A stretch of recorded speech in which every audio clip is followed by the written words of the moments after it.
And a very pleasant good morning, wrestling enthusiasts. Welcome back to Extreme Arena in Coralville, Iowa. It's Championship Friday on the Central Iowa Sports Network as the Iowa High School Girls Athletic Union First Sanctioned Wrestling Championships are about ready to get underway on this Friday morning. So very glad you've come to join us. I'm Benjamin Hupke. We'll have the entire hold-by-hold coverage for you today, match 1 through 3. We'll soon be joined by an outstanding former wrestler in her own right, Rachel Waters. She'll be along the way momentarily, but nevertheless should be an outstanding morning, afternoon, and evening of high school wrestling in the 2023 Iowa Girls High School Athletic Union State Wrestling Tournament from Extreme Arena. Before we get started today, want to just give you insight of the team race. Inside the top 5, the Osage Green Devils is 5th with 55. Lewis Central 4th with 63. East Buchanan has dropped to 3rd. They're at 72 points. Waverly Shell Rock Gohawks 74. And the Decorah Vikings atop the leaderboard heading into Championship Friday with 82 points. Should be a lot of fun. Into your video monitors today, we'll see mats 1, 2, and 3. That's 1, 2, and 3. And do our best to give you the most accurate depiction of what's actually going on here. But should be a lot of fun. And we're now joined with a young lady that's got a lot of wrestling prowess in her resume, Rachel Waters. Nice to have you on board. Now with West Liberty, correct? Yep, right. Helping out with West Liberty a little bit. Just for people that aren't familiar with the name Rachel Waters, just let our outstanding listening audience let them know what you've done, where you come from, and maybe some of the history and all the accolades that you've received in the world's oldest and greatest sport. But before we do that, we'll take a brief time out as we honor America with the national anthem. You're watching the Iowa Girls High School Athletic Union State Wrestling Tournament on the Central Iowa Sports Network. Iowa Farm Bureau is proud to present this amazing state tournament and celebrate the accomplishments of Iowa's student athletes. To the Iowa Farm Bureau, this is more than just a sport. It's hometown pride, it's hopes and dreams, it's our future leaders, it's a reason to do more and be more. And it's that farm-strong spirit that can only be found in Iowa. Congratulations to the student athletes and coaches on a successful year, and remember, today's successes are just the beginning of tomorrow's achievements.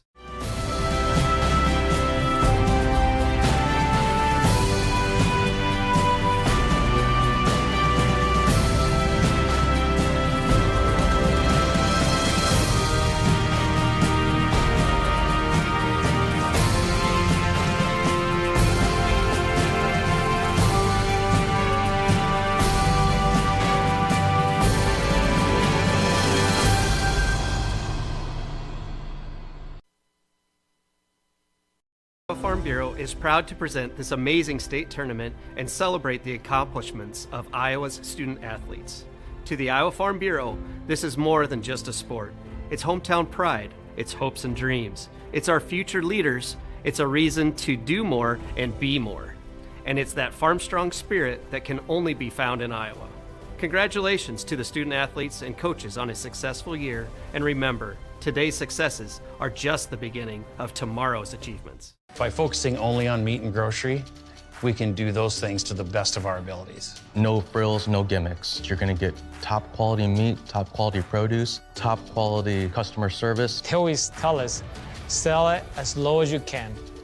Sell it as low as you possibly can. And we work hard so we can keep those prices lower. And that's what Fairway does to a lot of people.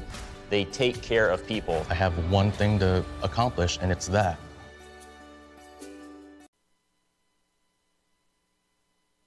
Return, everybody. Welcome back to Extreme Arena. It's Championship Friday on the Central Iowa Sports Network. Very glad you've come to join us.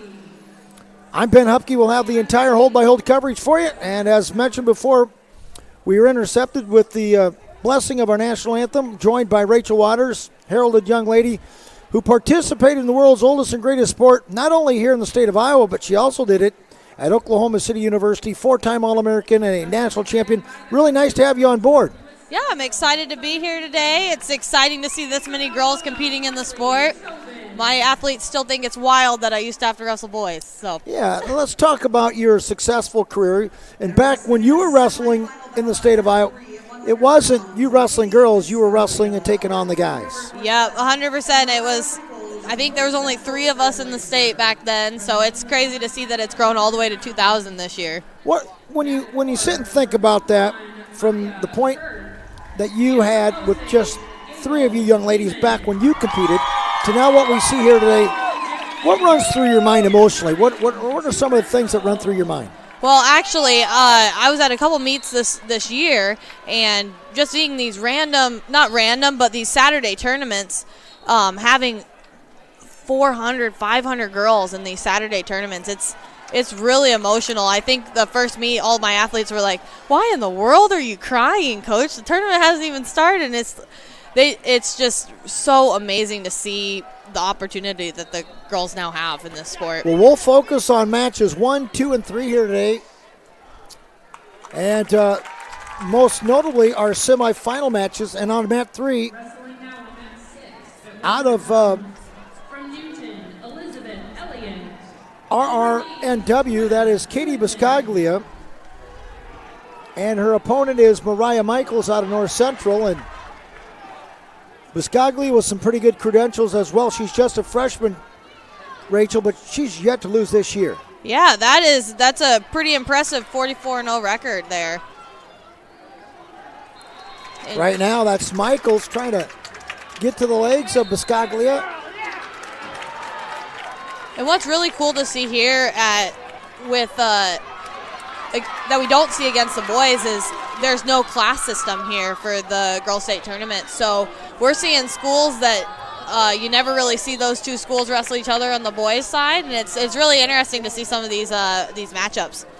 Do you think with the growth of the sport here in the state of Iowa that you might see maybe some type of classification where the girls' union might go to 2 classes? I think so. I mean, I only foresee girls wrestling getting bigger and bigger and bigger and more participation. So I think that eventually will be a step in the future for sure.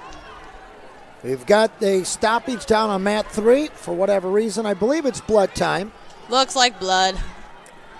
On mat number 1, it is a 2-1 lead for Maya Rausch out of Amber Houth out of Waverly Shellrock. And something brought to my attention here early this morning before we actually went on the set. This is actually the blood round and the consolation, meaning that if you win, you actually are a place winner. And if you're on the lesser side of the score table, then you're 1 match short of becoming a state place winner. Right, and the blood rounds are just such an emotional thing to watch. You either see someone jumping into coach's arms or you see tears. It's they're battling out there today. Down on mat 2 as well, we've got a consolation matchup as Gabby Robertson out of Mid-Prairie leads it 5-1 over Lily Webster of Colfax Mingo. And Maya Rausch now with a 4-1 lead over Amber Houth. Down in our middle mat, our championship mat of mat 3, a semifinal at 100 pounds. We yet have no score, and we've got some more stoppage for blood time. I could be wrong, but I'm pretty sure Katie Biscoglia's older brother wrestled for UNI. I don't know if he's still there now, but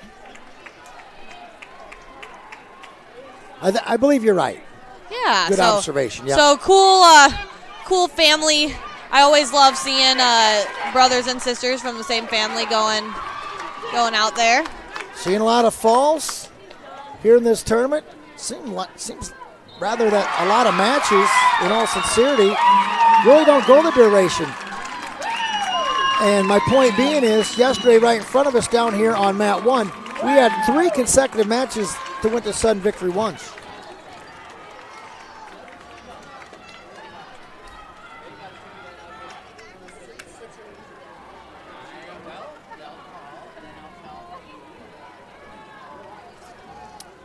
Five to 1 the mark as Gabby Robertson leading Colfax Mingo's Lily Webster and Maya Rausch out of Cedar Rapids Prairie leading Amber Houth. Still waiting for that blood to get situated down on 3, and to maybe better prepare some of our outstanding viewers and listeners, for that matter, 5 minutes of blood time. Yep. And one of the things that the officials want to do at all costs is prevent from that blood time getting to 5 minutes where they might have to call it. You very, very rarely will see that. Yeah. And they'll generally give the consideration to the athlete to keep them on the up and up so they don't have to get to that situation. But first period is in the books, down on 3 in a 0-0 scoreless match between Katie Biscaglia and Mariah Michaels. And Amber Hoff there on mat 1 has escaped here. It's a 4-3 match now. Getting a little closer there. And we're still at a 5-1 score on mat 2 here. Long extended shot. There by Biscaglia on Michaels. On your screen. Top of the screen. Good executed shot here. What does she have to do here, Rachel, to score? Keep building up, keep knee sliding. And then on defense here, you're just going to have to keep putting our hips in there. She's converted up to a body lock.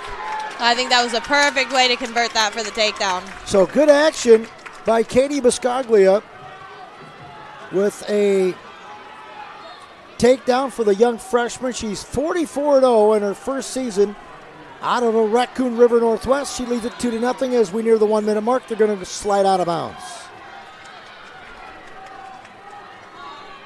Updating scores on the bottom of your screen.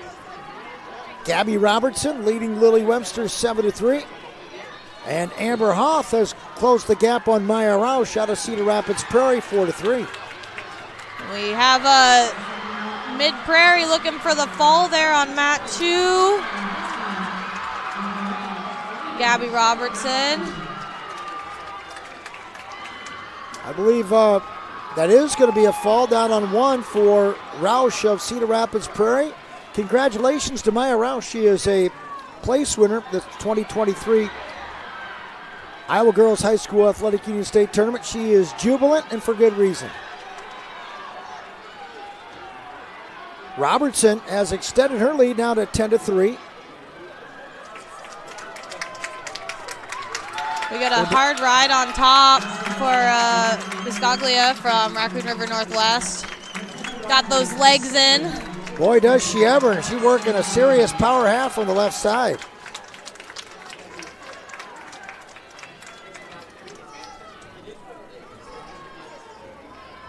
Biscaglia, the young freshman, exerting a lot of pressure on Michaels with that leg inserted there, but that will conclude our second period. And we'll go to the third and final in what is just a 2-0 advantage for the number 1 seed, Katie Biscaglia.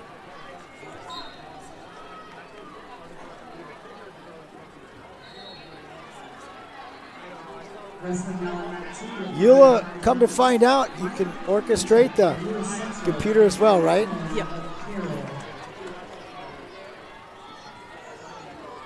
So Biscaglia is going to insert a couple legs. Try to continue to work that power half. She's really putting a lot of pressure on the opposition here, Mariah Michaels. 6 mats lay out on this Extreme Arena floor today. We had 8 a day ago. Pretty neat setup. Much different than when Rachel Waters was back competing. Yeah, it's crazy to see the fact that I keep hearing that all the seats are sold out here, which is amazing. Not only we have the girls wrestling, but we have all the fans here supporting. And I think we alluded to this a little bit yesterday with Sydney Bolin, who assisted out of a native Indianola who graduated from Mid-Prairie Wellman. She was thinking it might be a situation where this girls' union is going to have to do some serious consideration of what you're going to do next year. And granted, there's probably some type of contract involved with it, but nevertheless, a lot of thoughtfulness is going to have to go in the preparation from years to come with just such an intriguing number. And here's Biscaglia looking for the fall down on 3.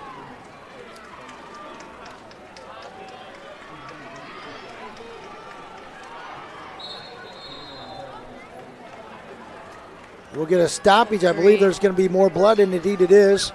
Katie Biscaglia will be warranted her 3 points for the near fall. Anytime blood's involved, they have to stop it for the mere safety of the competitors.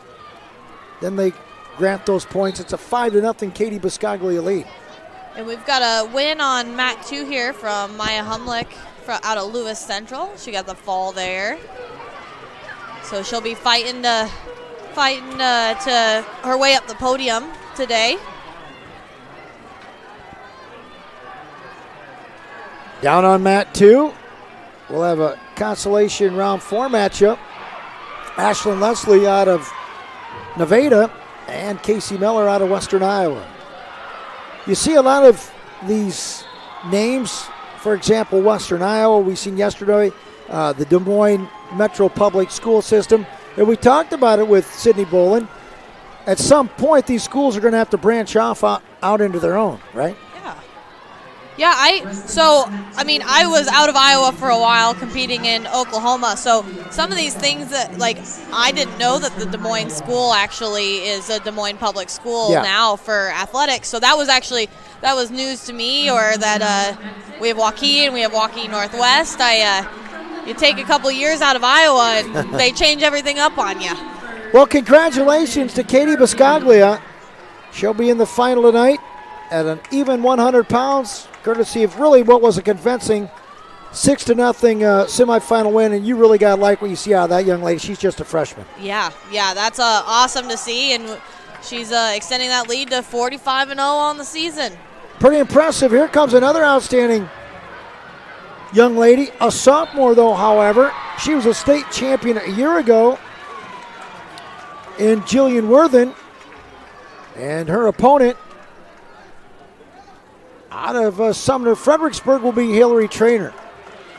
Worthen, she got after it a year ago. She was a state champion. Now in the inaugural sanctioned first tournament, she's pretty much put a whooping on just about everybody. Yeah, we're seeing some of these girls are running through some falls. I noticed the other day on the board. They something really cool that I've never actually seen them do, but down in the back room, as soon as they win a match, they get to go sign their own name on the bracket to advance, which is something I haven't seen, but I think is a really awesome idea. Yeah, I noticed that. I seen that actually on Twitter last night, and that's a really great observation. Once you win and you advance into the bracket, now this is just on the winner's side, you have that privilege, right, of going and utilizing your signature, your own signature, into the bracket, moving on. And Worthen wasting little time. She's already got herself a takedown, and she's working a bar arm and a far half Nelson. And Trainer might be in a little bit of trouble here because Worthen is relentless from the top position. Right. I do have to say, though, thinking about the signing the brackets, I remember after matches, I was just shaking. I don't know if you'd ever, some of those names, it looks a little hard to sign. So, but I think that just gives it a bunch of character there. A valid point, as we are here on Championship Friday from Extreme Arena. It is the inaugural first sanctioned Iowa Girls High School Athletic Union State Wrestling Championships, and here is the sophomore trying to work a bar arm, trying to move it from left to right. Now she's going to go to a head lever, is Jillian Worthen on Hillary Trainer. She is working on top there. Ooh, and she's getting the near fall count. Teeing up, and that might be all she wrote.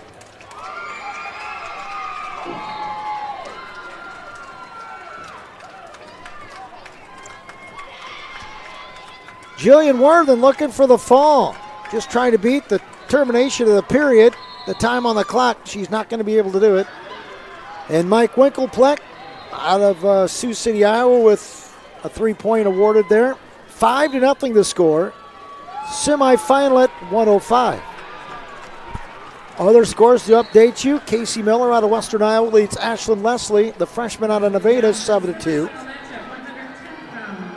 And we'll go down on mat 1 with a new matchup in Jocelyn Hageman and Emerson Thomas.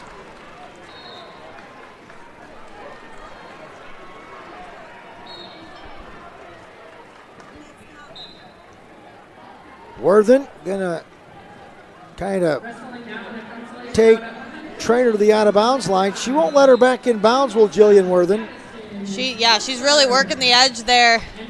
You love to see that. You love that. You love to see that aggression, or at least I do. Maybe not when you're on the other side of it, but nice goal behind on the edge. So pretty good mat smarts there on behalf of the sophomore. She wrestled through the extension of the out-of-bounds line, and she was able to magnify a takedown. She now leads it 7-0. Now she's got some more pressure on Trainer. that's also great to see because I think Jillian does quite a bit of freestyle in the summer as well. So you see some of those freestyle skills coming up there, being able to work the edge, score points on the edge there. 7-0 this score as we go down inside the 50-second mark, period number 2. Semi-final down on mat 3. Updated scores. Casey Miller has extended her lead to 9-2 now over Ashlyn Leslie. The bottom side of your video monitor are consolation round 4 matchups. In essence, we like to term them the blood rounds. Yep. If you win, you constitute yourself as a place winner, and if you lose, you fall one match short. We talked about it. Everybody's a winner through our eyes, but you want to get on that stand, that's the ultimate goal. Here's Jillian Worthen trying to stretch out Hillary Trainer. And there is the fall. Our first Asta Lozani don't spill any on you moment here on a Championship Friday. Congratulations, Jillian Worthen. She is a finalist at 105 pounds, and she is absolutely a hammer. Yes, absolutely.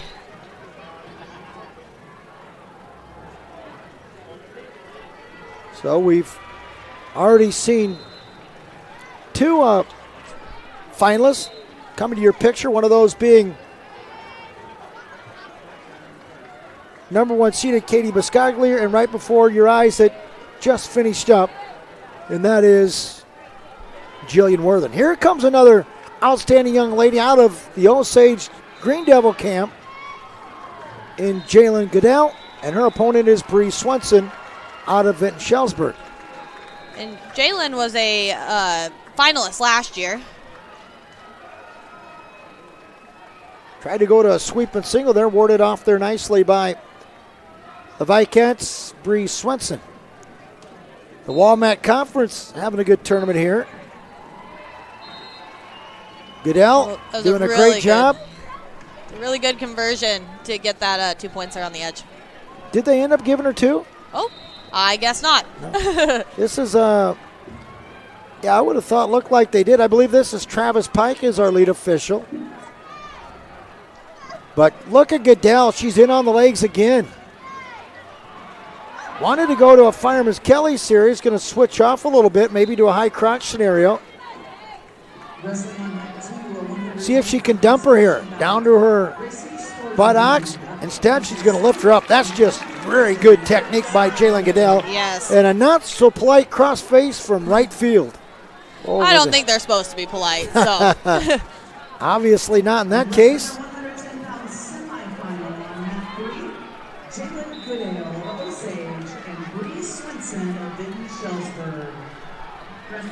So I will be right back, but today I'm actually coaching as well. So I'm going to go coach a semifinals match, but I'll be right back on the feed with you in a little bit. All right. Thank that you is so the much. voice of 4-time All-American at the college ranks, Rachel Waters. She's as well a former national champ. Very fortunate to have her on our broadcast here today. Big thank you as well. And Swenson has got Goodell in big-time trouble on her back. Major problem for the Green Devil, down on 3.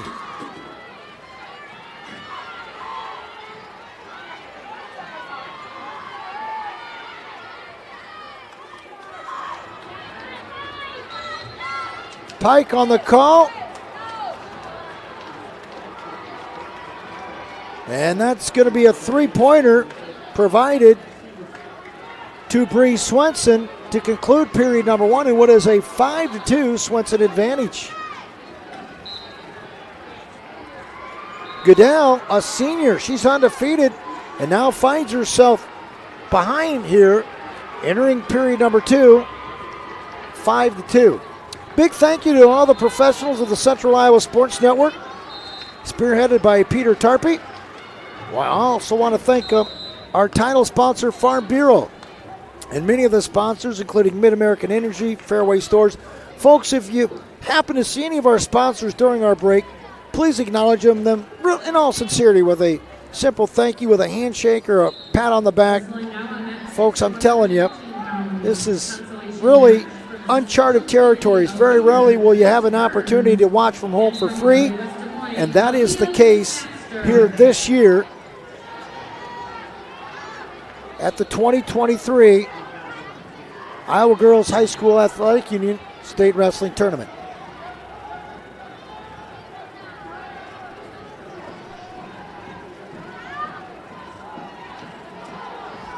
So trying to update you on our scores. And that Jocelyn Hageman leading Emerson Thomas. I stand corrected. They're tied at 2. Grace Dorjahan and Carly Henderson, they are scoreless. And Bree Swenson, in what would be a major upset, leading Jalen Goodell at the moment 5-2. Glad you've come to join us on the Central Iowa Sports Network. Goodell trying to reverse here. She's got Swenson way up in the air. Gonna try to dump her here. Goodell in a good spot. No points just yet. They're gonna give her 1. Travis Pike, our lead official, given 1 rather than 2. And it's now a 5-3. Bree Swenson the lead. Minute to go in our second period, live from Extreme Arena. It is the inaugural first sanctioned Iowa Girls High School Athletic Union State Wrestling Tournament. Really neat. We're so very glad you've come to join us. A lot of wrestling here on Championship Friday. Into your video monitor, the top part of your screen, going to be all semifinals, and the bottom 2 are your consolation blood round matches. And there's Goodell. She's evened it up at 5-5 with a tremendous executed high crotch and a good lift for 2 of Bree Swenson. We're deadlocked at 5. Down inside that all-important 15 seconds here in the second period. Goodell's got a cradle locked in. Going to be a quick 2.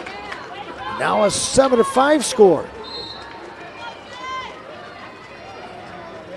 Well, Jalen Goodell was in a lot of trouble at the end of that first period. Found herself on her back, trailing at 5-2. But as most champions and decorated athletes will do, they always overcome adversity.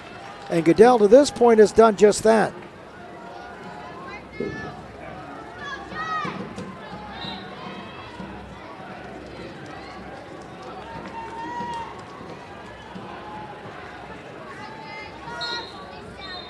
So we go to the third and final period, 2 minutes in duration, and Goodell has changed her choice.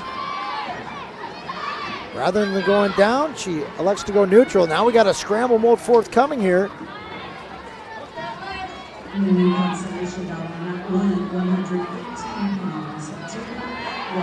Now Swenson's in deep on a high crotch series.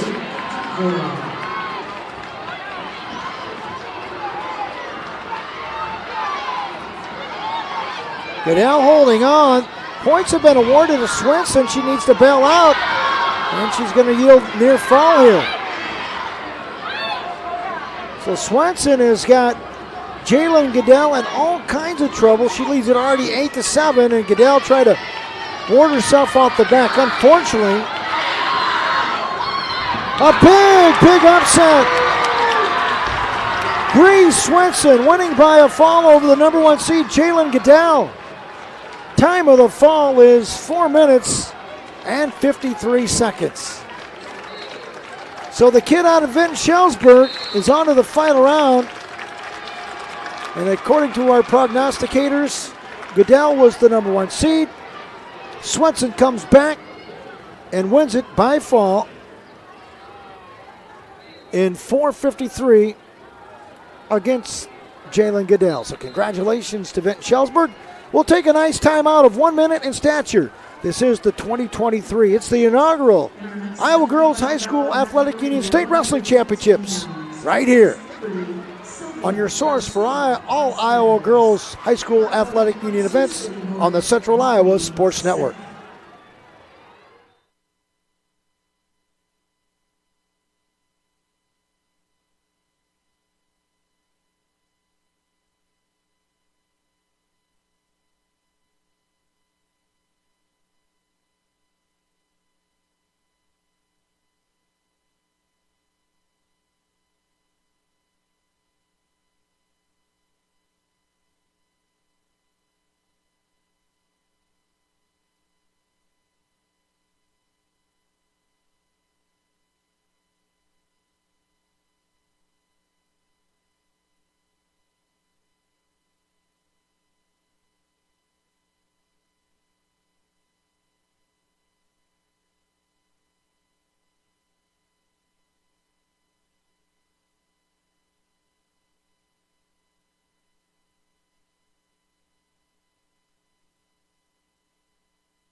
And a delightful return to all our outstanding wrestling enthusiasts across the great state of Iowa and across America for that matter. A tremendous viewership number a day ago. Some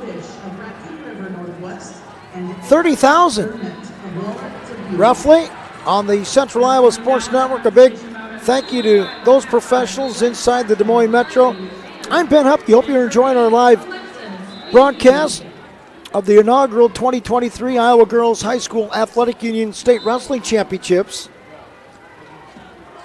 We were joined by four-time All-American Rachel Waters out of Oklahoma City University and Iowa Prep back in the day, now volunteering her services at West Liberty High School. In fact, you can maybe see her in the background down there as she's coaching her student athlete in Sylvia Garcia Vasquez, taking on Molly Seck out of Sioux City North. It's a semifinal at 115.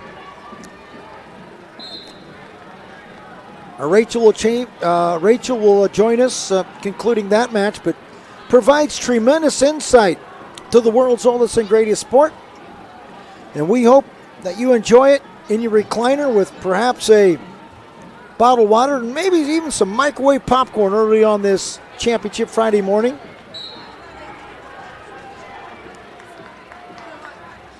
What a tremendous day one it was yesterday. A sold-out facility here in Coralville. Today, just about the same. Really, the only difference between yesterday and today is there are now 6 mats that cover the Extreme Arena floor. Yesterday they had 8. The referees remain the same. The coaches and athletes remain the same. A little bit more at stake here on this Championship Friday morning. Top of your monitor, it is a championship semifinal. The winner onto the championship round tonight. And on the bottom sector of your screen are consolation round matches in terms of placing at this prestigious yearly event. You win, you're in. Unfortunately, if you're on the shorter end of the scoreboard, you fall just one match short of being a place winner. And always provides you even more motivation to be back here next year if you do have some continuing eligibility at the high school ranks. 157 different teams, the school districts, participating at this year's inaugural event. And I would just happen to believe, and really mean this, that next year you'll probably see well over probably 200, maybe 225 different community school districts represented at what is going to be an even larger event here next year. 9-2 the advantage for Molly Seck, the junior out of Sioux City North. Leading West Liberty's Sylvia Garcia Vasquez. Consolation scores Callista Radish, just a freshman out of Raccoon River Northwest. She leads it 6-0. And Taylor Atwell out of Perry, likewise with an identical 6-0 lead. A big thank you, sincere and with all genuineness, to the title sponsor. It's Farm Bureau. If you happen to know a representative or anybody inside the Farm Bureau family, please do us a great, great favor. Thank them with a handshake, pat on the back. Folks, it never comes around very, very often that you're able to see something like this free of charge at home or wherever you may be. But it is the case this year thanks to our title sponsor, Farm Bureau. Also the generous pocketbooks of all of our sponsors such as Mid-American Energy, the Fairwoods, the Fairway Stores, a slew of them. And we really and truly appreciate their generosity in these young high school gals wrestling here at the 2023 Iowa Girls High School Athletic Union State Wrestling Tournament.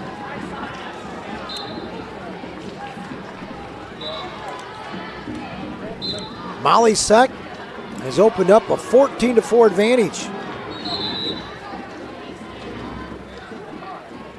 You can see Rachel Waters, the assistant coach down there. She'll be joining us here momentarily, providing tremendous insight. She's got some young ladies she's coaching here today on Championship Friday. Absolute treat to have her on board with us underneath the mic. She provides some tremendous insight. What a heralded career she had. Four-time All-American at NAI Oklahoma City. She was also a national champion as well.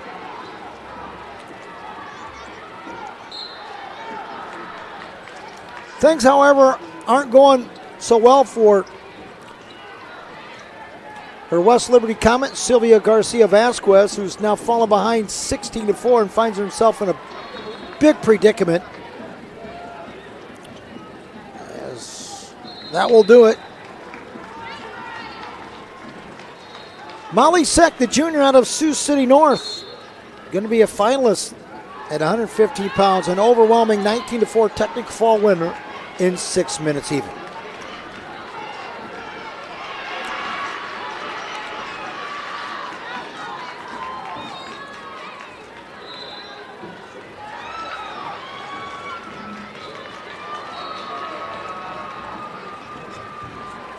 We're going to move right back up to another semifinal. This time up to $120. That's 120 pounds for these young ladies. Kylie Wainwright representing North Scott, and Abigail Meyer, a freshman, 46-1 to our loyal wrestling enthusiasts. She represents Pleasant Valley. Quick work, look at here. Abigail Meyer wasting little time. Trying to make a statement. She wants to get to the big show tonight. Title tilt. She needs to win here first, and she's off to a great start. She leads it quickly 5-0. Just 30 seconds in. We really hope you're enjoying our broadcast. It was a lot of fun to be underneath the microphone yesterday. We're going to do it again today. Joined here this morning by four-time All-American Rachel Waters. She'll be getting right back underneath the headset here momentarily. Kyvan Gadsden, multi-All-American out of Iowa State, and national champion will join me later this afternoon into the evening hours as well. Big thank you to the Central Iowa Sports Network out of Des Moines. The one, the only in charge of the Iowa High School Girls Union sporting events. There she is. She'll put that microphone back on, and Abigail Meyer wasting little time trying to make quick work of Kylie Wainwright, but Wainwright somehow, some way magnifies herself out of a dangerous mode and already finds herself behind 7-0. Well, probably didn't go the way you wanted, Coach Rachel Waters, but nevertheless, you still got to be very proud of your young lady there wrestling in that semifinal. Oh, absolutely. We're super proud of her. Just a sophomore. More to grow from there. Sorry if I sound a little out of breath. I was doing quite a bit of yelling. So. Well, you're amped up. That's all right. We love the passion. We love the energy. For me, a guy underneath the headset, that stuff's infectious. That's really good stuff, and it's a good infection, right? Yeah. There's always the negative infection, which I like the term cancer. Yeah. This is positive infection. For sure. And that's what's so awesome about, too, like, what I've noticed coming into coaching a little bit is you got to have that in your room. You got to have those people. You got to have that infectious culture in your room and really, really get people working hard and loving the sport. Well, I said this last night to Sydney Powell, the Indianola native, now out of the Mid-Prairie Wellman area. She wrestled a couple years ago. But nevertheless, and I really believe this, and I mean this when I say this with all sincerity, we need more people like yourself underneath the microphone. We need more people like you in the coaching corners. We need more people like you to maybe put on a shirt and a whistle, because that's what this sport needs. In the girls sector, it's even going to make the bond that much stronger if we can get more women involved, more young ladies involved in this sport in the girls division. Absolutely. I actually was an official down in Oklahoma when I was in college, and I think I was the only female official for my time there, and I think it'd be really great. I think we really need to make a push to get some of these girls doing some of those things in the sport, commentating, officiating, all of that. Got to make it work somehow, some way. They'll get it done. So here, young lady representing Pleasant Valley and Abigail Meyer having her way. You know, we talked about this yesterday, but you look at the numbers, 46-1. This young lady is just a freshman. That's wild. It is really interesting. I was actually having this conversation the other day with some people. I'm like, that is, 47 matches on a season. I mean, I think in high school we got to about 35-ish. Yeah. Maybe if you were on the consolation side of state, you got up there, but. Congratulations to you, Abigail Meyer. You are a finalist at 120 pounds, courtesy of a fall.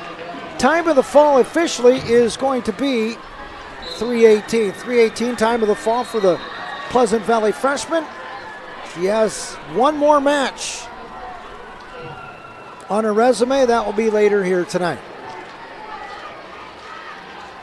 Another matchup forthcoming at 125 pounds.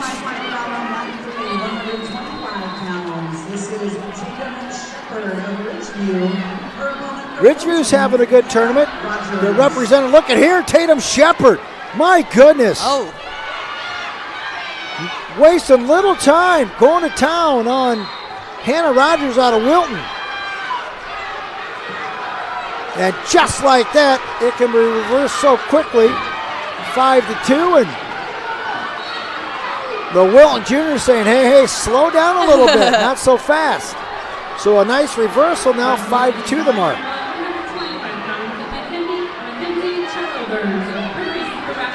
It is awesome how intense some of these matches can be. You blink for a second, you miss 6 points. That we did indeed. Rachel, as a competitor at the NAI ranks, you had a successful career at Oklahoma City. And now what you've experienced at college, in contrast with these young ladies are experiencing right here, what's the major difference between the high school ranks and the success that you had at Oklahoma City in terms of just the technique? Well, one major thing is at the college level, if any of these girls want to continue wrestling at the college level, it is going to be freestyle. Okay. So that's one thing that's a little different, but also that's as I've found as you get older, as you continue in your wrestling, every day is another day to just kind of sharpen up that technique, because when you get up to that college level, everybody knows the same moves, and you make those small little errors. That's when competition's going to capitalize. So I'm excited we're seeing a lot of young girls. I'm excited for them to just continue to be in the room and be able to sharpen up those skills year after year. If you would break it down percentage-wise, right, the significance of technique versus endurance or stamina, where are you at on those parameters?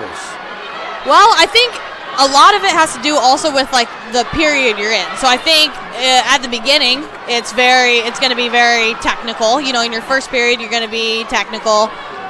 Your last period, your last minute, that's where the stamina is normally going to win there. So I think sorry, I didn't really answer. I gave you a little bit of a politician answer there. No, no, it's a really good answer.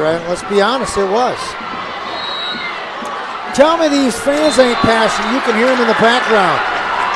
Going absolutely hog wild, are they not?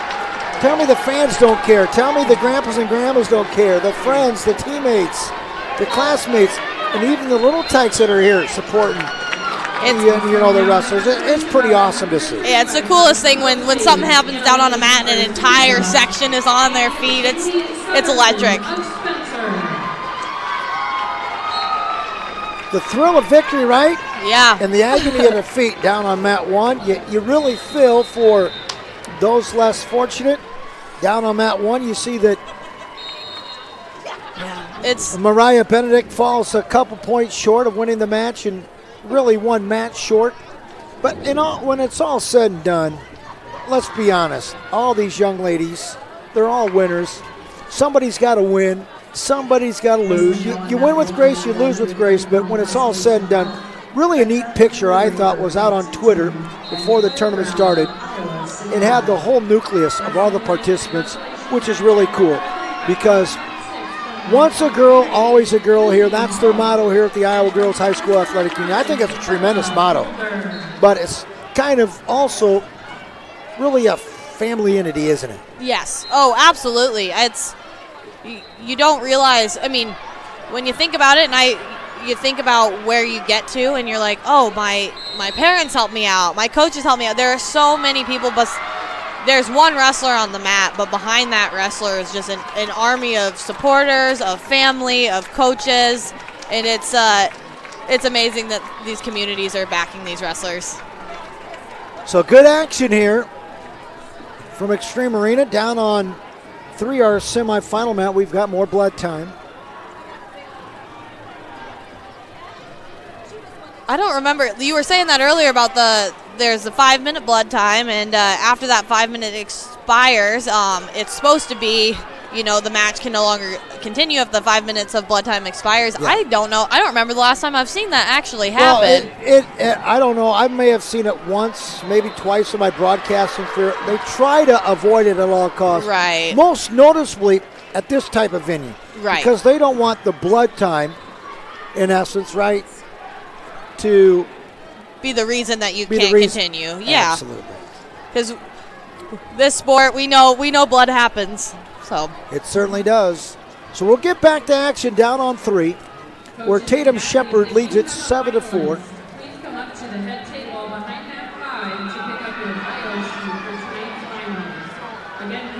Got a $1:37 remaining in the second period. Apparently some explaining going on down at the head table. Now as a coach, what is really the biggest challenge you face as a coach versus that of being a competitor?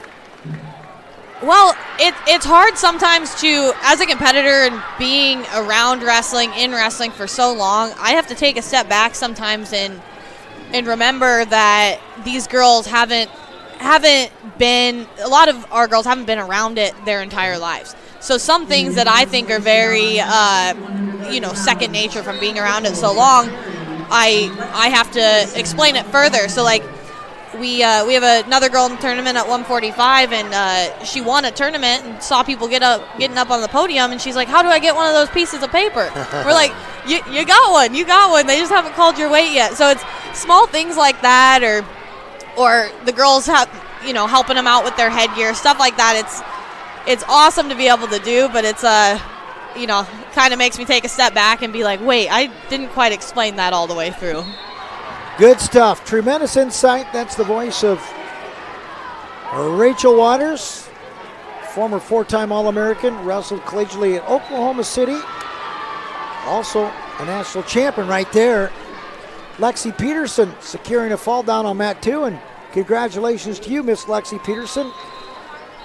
Wins a match and solidifies herself as a place winner at the 2023 tournament here this year.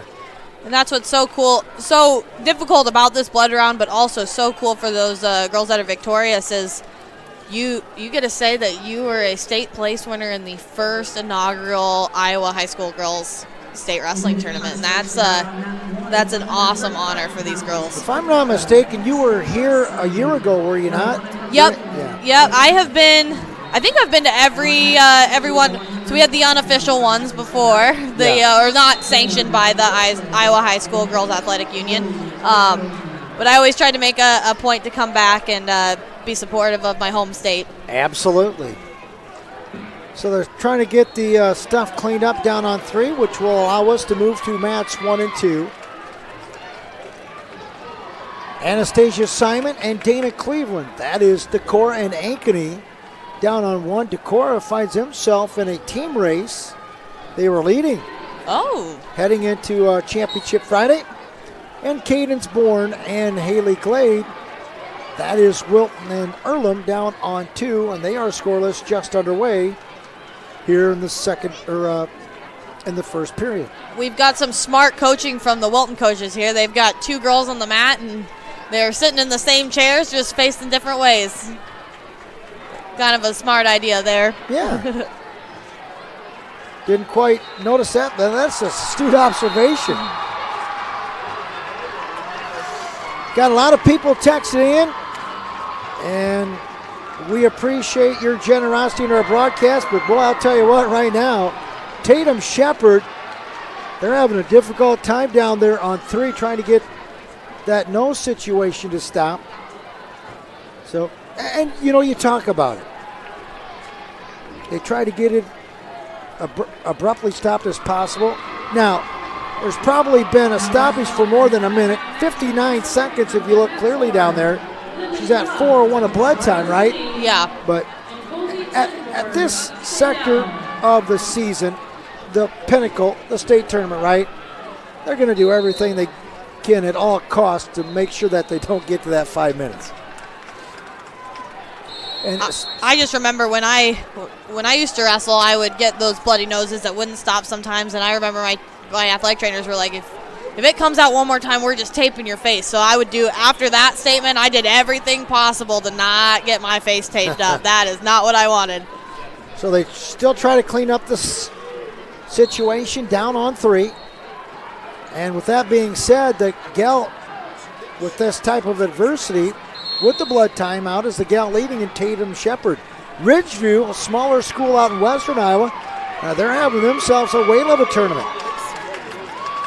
If we could here real quick, just going to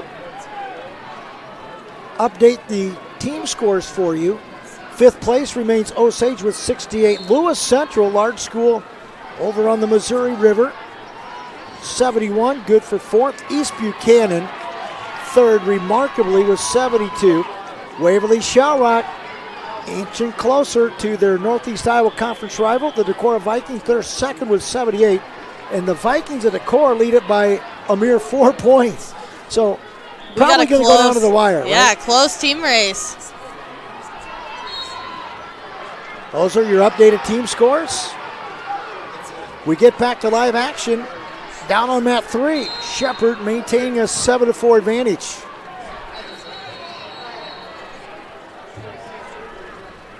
We've got a close match here on mat 2 as well. Cadence Borden from Wilton and Haley Glade from Earlham. 4-4 all tied up now.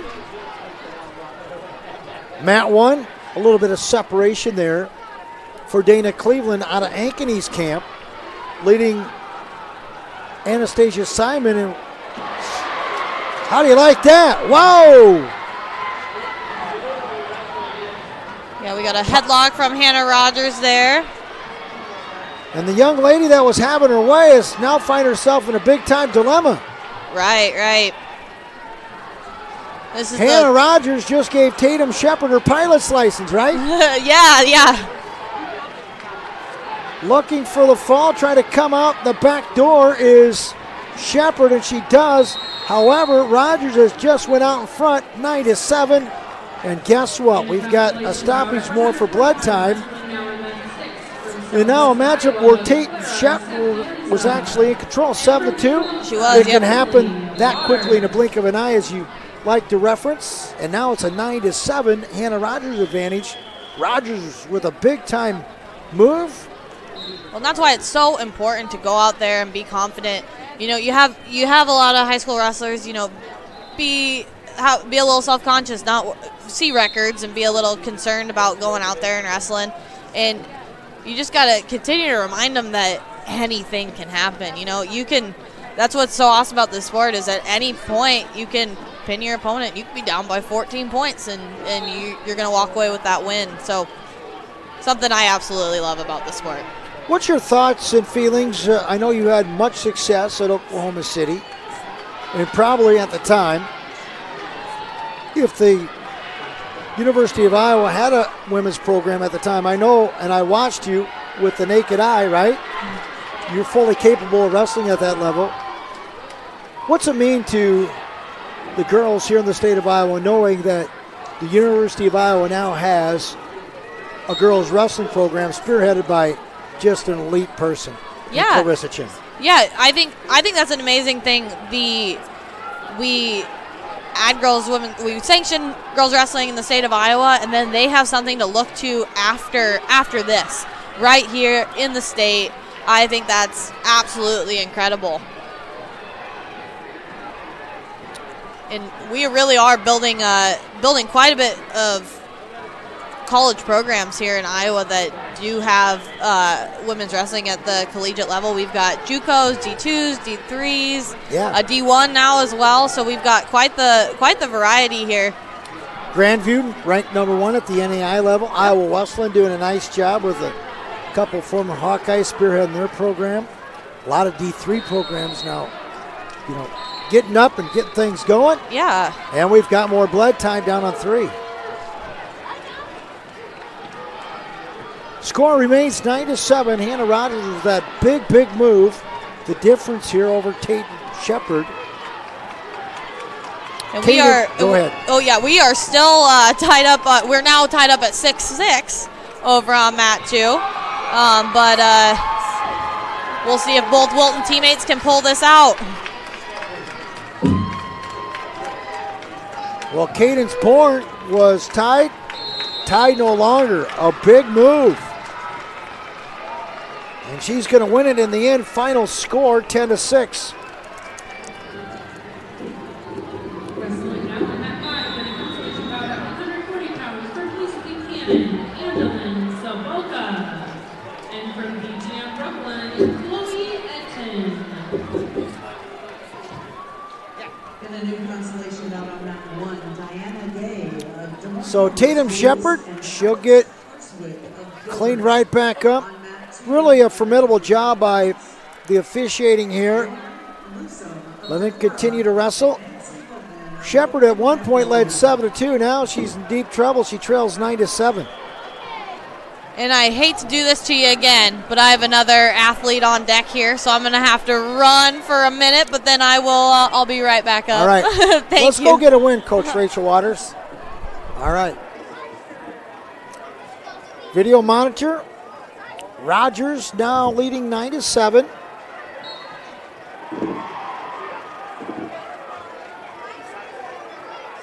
Lauren Luzum and Nancy Bowman. That is Decorah and Logan Magnolia getting underway. And Alec Harswick and Deanna Gay out of the Des Moines Metro Public School System. In the end, Hannah Rogers' big move is going to be the difference. Final score 9-7, and Wilton has got themselves a finalist here tonight on Championship Friday. Which gives us another opportunity to take a break. This is the inaugural 2023 Iowa Girls High School Athletic Union State Wrestling Tournament. We'll take a 1-minute timeout right here and be back in Extreme Arena right here on the Central Iowa Sports Network. The Iowa Farm Bureau is proud to present this amazing state tournament and celebrate the accomplishments of Iowa's student athletes. To the Iowa Farm Bureau, this is more than just a sport. It's hometown pride, it's hopes and dreams, it's our future leaders, it's a reason to do more and be more. And it's that farm strong spirit that can only be found in Iowa. Congratulations to the student athletes and coaches on a successful year, and remember, today's successes are just the beginning of tomorrow's achievements. By focusing only on meat and grocery, we can do those things to the best of our abilities. No frills, no gimmicks. You're gonna get top quality meat, top quality produce, top quality customer service. They always tell us, sell it as low as you can. Sell it as low as you possibly can. And we work hard so we can keep those prices lower. And that's what Fairway does to a lot of people. They take care of people. I have one thing to accomplish, and it's that.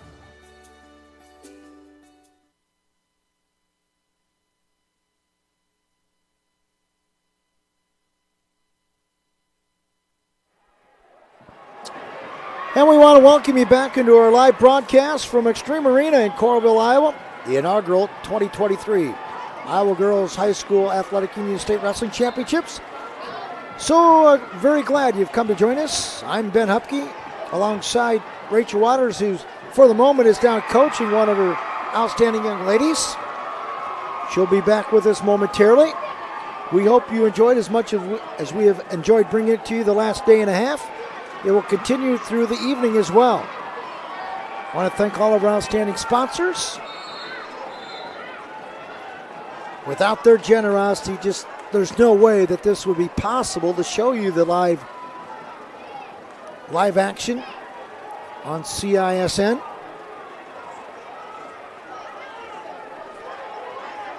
Underway down on mat 3, it is a championship semifinal of 130.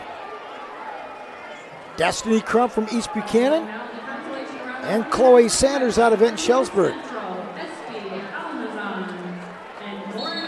Good first period for the sophomore out of East Buck. She leads it 2-0.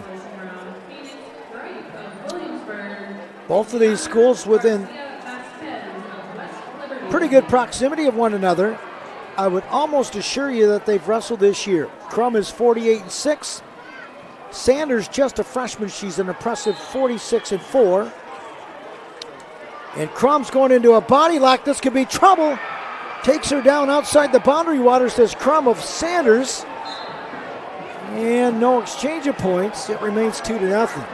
Crum had that body lock in there pretty tight. Maintains control as they work the out of bounds line.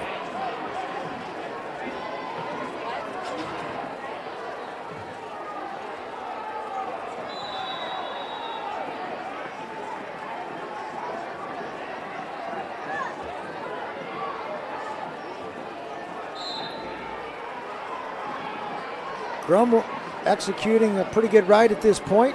A narrow 2-0 lead's got that elbow all tied up. Top side of your monitor, that is a semifinal we're observing. All consolation matches, however, though, on the bottom side of your monitor. And you need to win to stay in, is the adage I like to use. If you're less fortunate, you do fall one match short of being a place winner. Lauren Lusum continuing to work for her Decorah Viking team atop the leaderboard for the moment, I might add. I think this very well could go down to the championship round tonight, the team race. Sanders with a good action on the edge. She's got herself a reversal. No points just yet. There's 2, and now the near fall criteria being satisfied and the count begins. Big work by the Vikette out of Benton-Shellsburg, looking for the fall on Destiny Crump. She got it. That's the lasagna. Don't spill any on you. Come from behind fall for Chloe Sanders, the freshman, and she's a finalist at 130 pounds, courtesy of a fall. Time of the fall is going to be 3 minutes and 50 seconds. $3.50, my friend. She's into the final at 130. How it can change so very, very quickly. Semi-final forthcoming at 1:35. With an consolation match on mat 2, 155 pounds, Jordan Bowman. Alexis Ross out of Fort Dodge and Adriana Russell out of Somerville. This should be a good one. From Fort Dodge, Alexis Ross. Her opponent from Centerville, Adriana Securing state Russell. place winner honoree is going to be Alex Harswick. Congratulations to her. In the Gilbert Community School District, you got yourself a state place winner courtesy of Miss Harswick.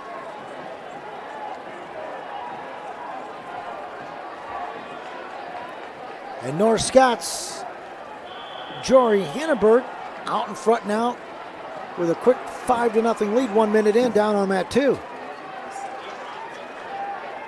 The Fort Dodge Dodger, Alexis Ross, putting up some serious points. 5 quick points in 40 seconds. Well, when we woke up today here in the Iowa City area, it was 7 degrees below zero. Man, car barely started. Now wrestling at mat 4. But it's heating up inside Extreme Arena, that's for certain. From South City County, Haley Ellsbury. And from Independence, Dakota Whitman. And in the consolation bout on mat 1, 155 pounds, Haley Grew of Des Moines Public Schools. And Marty Sessions of Decorah. Alexis Ross continuing to dominate from the top position. She leads at 5-0, trying to end her Fort Dodge career with a state championship. Needs to win this one and the following one later tonight. We hope you'll come back and join us as well. We'll be here throughout the day and into the evening. A big thank you to our title sponsor, Farm Bureau. Also, generous contributions from Mid-American Energy, Fairway Stores. You see a slew of them through the course of all of our breaks. Please acknowledge them with a handshake, pat on the back, whatever it may be. Let them garner your business, because without their generosity, there is one thing for certain: the live hold-by-hold coverage that you're watching into your TV or video monitor would not be made possible. Hannenberg now out to an 8-0 advantage. And Haley McGrew representing the Des Moines public school system. She's going to lead it after the first 2 minutes, 2-0. Decorah, if they're going to win this team title, they're going to have to get busy on the backside. A couple of the Vikings have stepped aside here in the blood round. They did, however, just get a win on a match prior on adjacent mat number 2. So we'll see if Mary Sessions can turn up the tempo here. Turning up the tempo on mat number 3 is the Fort Dodge Dodger, Alexis Ross.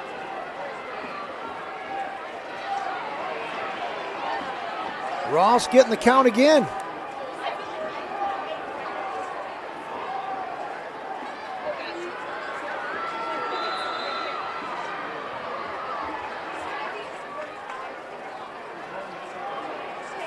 Ross looking for the fall. A lot of time to get it done. Well over a minute. And fighting for dear life is Adriana Russell, but not for naught.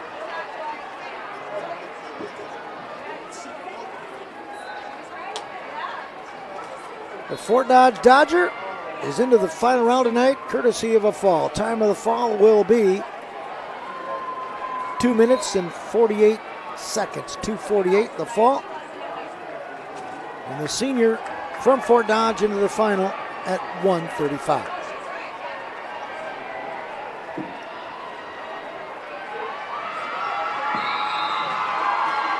Another fall, down on 2.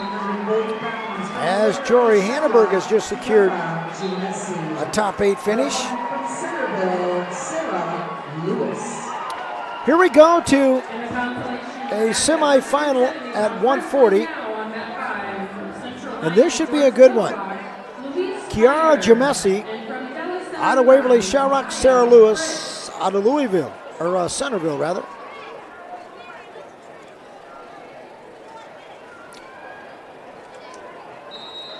And a couple last names synonymous with wrestling, Jamesi and Lewis. And Kiara Jamesi wasting little time. She's got Sarah Lewis in all kinds of trouble. Trying to scoot out the corridor outside the boundary waters is Lewis. Trying to drag her back in bounds is Jamesi. Jamesi coached by her father and former multi-All-American at Wartburg College, Eleno Jamesi. And out of bounds they go. A big 5-point sequence for Kiara Jamesi. She leads it 5-0. Wow.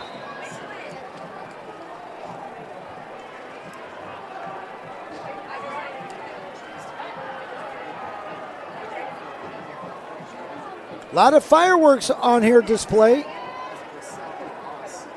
inside Extreme Arena. And many talented young ladies in the world's oldest and greatest sport now sanctioned in its inaugural state championship season. And it's been a delight to be able to bring it all to you. We'll be here through the course of our championship round tonight. We hope you'll come back and join us as well. Here's Jamesi working a chicken wing, left side of Sarah Lewis. Lewis needs to come up to her base. Jamesi saying, the heck with that. I'm going to drive this thing from left to right and see if I can secure a fall. 30 seconds to go. Got a little bit antsy, did Kiara Jamesi. She's out for one. Jamesi going to try to horse her over, and it's going to be good night all she wrote right here. Jamesi in a good spot. Down inside 20 seconds. Trying to help her team take over the team race. She's got it tight on Lewis. She got her. Kiara Jamesi with the fall. Her dad really proud. She's saluting the good person upstairs, right? She's going to be a finalist. Kiara Jamesi, time of the fall. 1 minute, 51 seconds, and the Go Hawks got themselves a finalist tonight. In the junior, she'll be a perfect 47-0 going in the title matchup tonight at 140.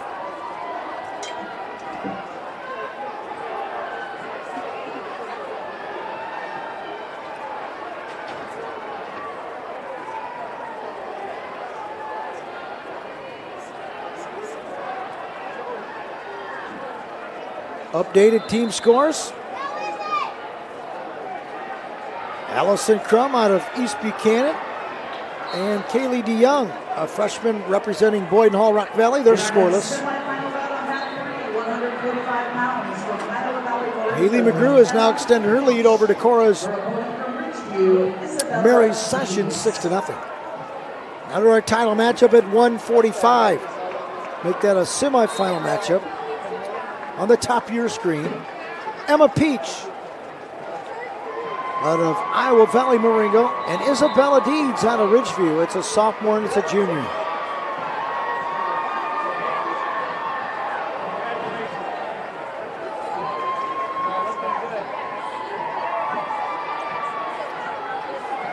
The thrill of victory and the agony of defeat. You see a lot of happy young ladies when they win and heartbroken, to say the least, when they fall short.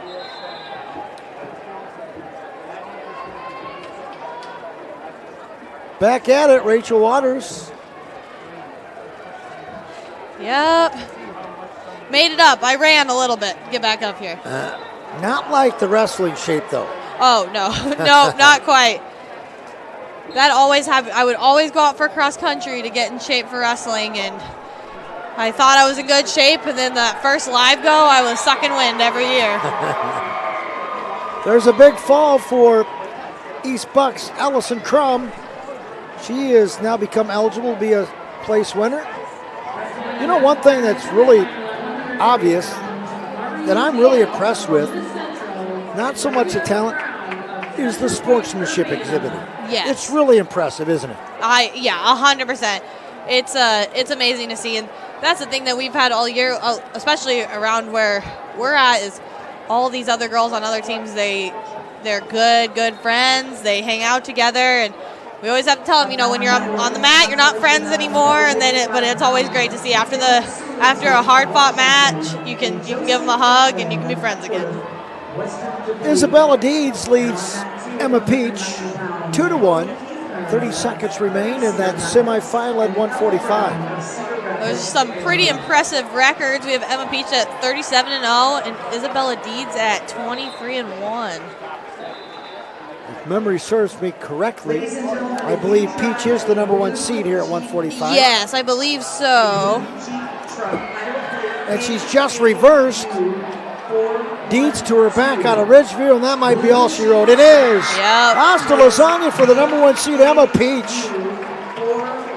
Right before the termination of period number 1, winner by fall in 1:57. Iowa Valley Moringos, Emma Peach, congratulations. Plate KAU 412. Those double chicken wings are tight. They indeed are.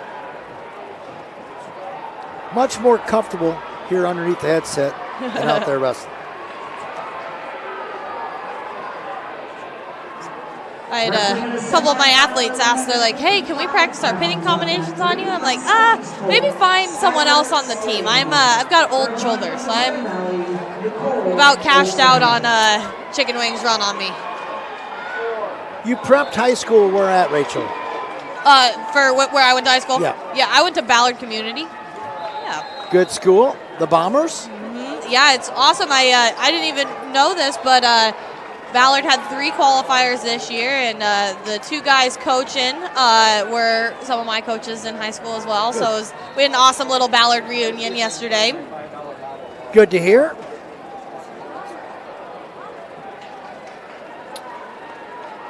Here's one of the outstanding young ladies, I think, through my eyes in the state of Iowa. She's just a freshman out of Southeast Polk. Tremendous credentials. I don't know if you had an opportunity to see her, but it's Skylar Slade out of Southeast Polk. Her opponent is Nicole Olson out of Missouri Valley. Yeah, Skylar, I helped out with a national team, Fargo. We got some junior duels, so I have had the pleasure of being around Skylar, and her mom helps out a lot too with the coaching as well. But I think she had a tremendous summer. Wasn't she a Pan Am champ? Yeah, I believe so. There's going to be a takedown on the edge by Slade, quickly 2-0. But you look at a young lady like a Skylar Slade, pretty ferocious. And the one thing I've noticed with her positioning, she doesn't wrestle as though she's a freshman. Right. It's almost like she's a junior or a senior out of the Southeast Polk camp. And obviously, it comes with some good mentoring. Right. But really, that's a tribute to her as well. Yes, absolutely. Well, that's the thing in high school and in college. I know coaches a lot of times are a little hesitant to throw freshmen out there on the mat, especially in the dual situation, because you never know how someone's gonna compete on the big stage, you know. And so it really is a true testament to her as an athlete, being able to walk out there and seem like a junior or senior and only being. Well, she definitely wrestles like she's a senior. Got a bar arm here on the right side, trying to move it from right to left. But credit Nicole Olson. And she made a critical mistake that Olson tried to hop over, and you just can't do that, and there's the fall. Yep. Skylar Slade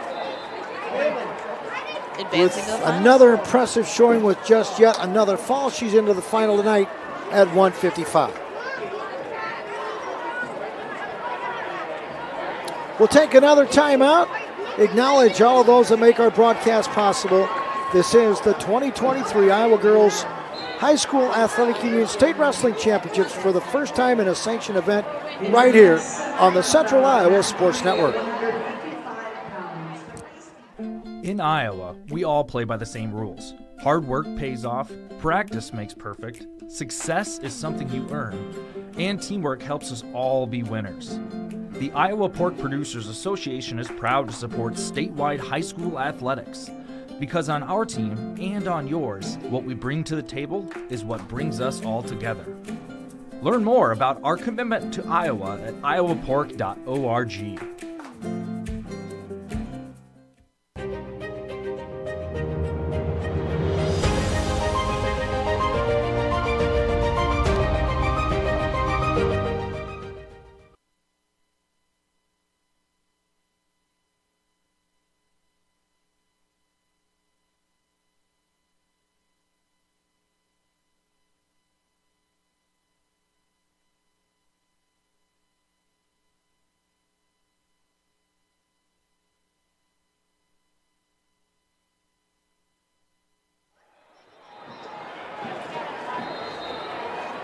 And we want to welcome you back to the 2023 Iowa Girls High School Athletic Union State Wrestling Championships sanctioned inaugural first event.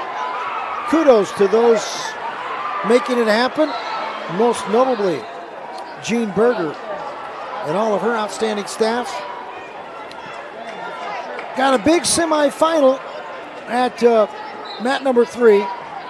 Keely Curley and Janelle Avila out of Iowa City West. And if you really want to watch a good dancer, look down in your left monitor. It's Coach Allie. Yeah.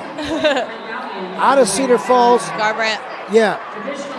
The IGHSAU Coach of the Year. Oh, nice. Ellie Jabra. Nice. And can she dance? As a lot of these coaches can, right? In the corner. I hope you're not including me in that one. That's not my forte for sure. But I say that because I like the passion. I like the energy. And I think kids feed off that. I think these young ladies can feed off that. When they look at their corner for affirmation and they can see that their coach is enthusiastic and positive, then they're darn well going to be the same. Right. Here's Curley and Avila. Once again, 2 prominent names. Synonymous with the sport of wrestling. And I believe this is a rematch of the regional finals. Okay.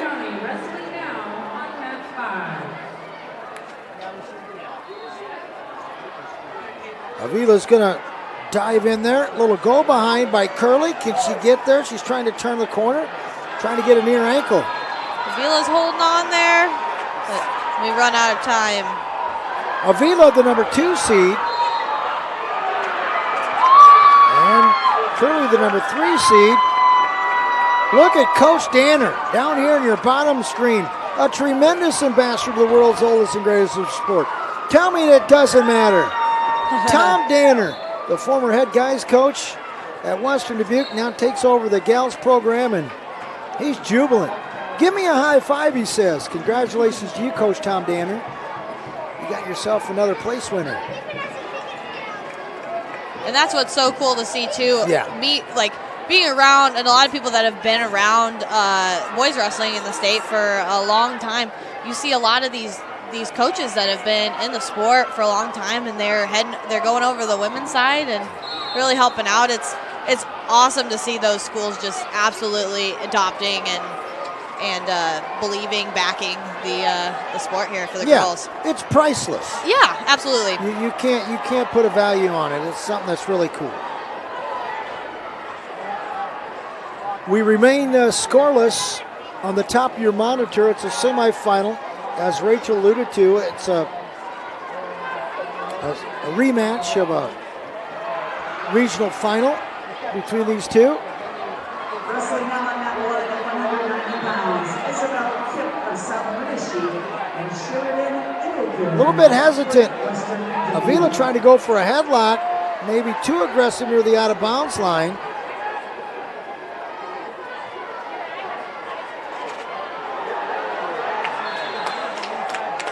Did they award the 2 there? Yeah, they did. Interesting. How about through your eyes? Was that 2 or not? To me, I don't know about that. But it's hard. I also watch a lot of college wrestling, so sometimes I'm like, oh wait, I got to remember this is high school. We got a little bit of different rules, but you know, that's also the other thing too is, you know, you can't get too hung up on the officiating because, you know, you gotta be in every second of that match and, you know, try and score points in every scenario, and I'm sure that's what Keeley will do here. She's gonna keep working for more points here.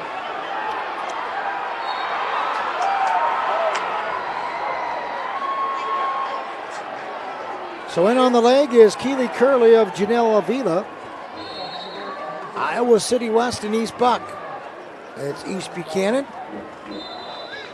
Good scrap here. 2-0 the score.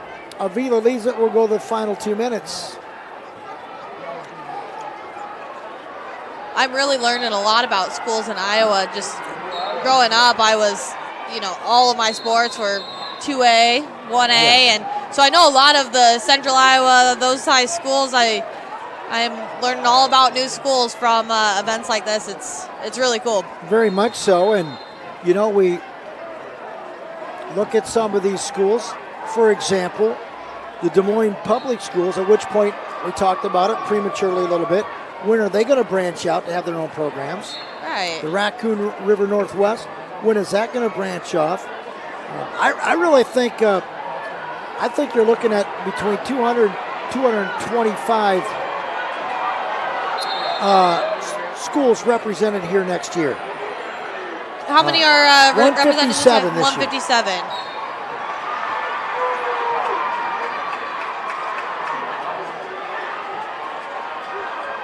Big pin down on 2 as Briar Ludeman secures a medal. Winner by fall and Sun victory. Still a 2-0. Janelle Avila a lead. She's wrestling from the bottom, and at what point, if you're Keeley Curley, do you let her go and try to take her down? Right, that's always that hard decision, and especially as a coach, you don't want to tell them. You don't want to tell them to cut them if they are close to turning them, but you know that clock just keeps ticking no matter what decision you make.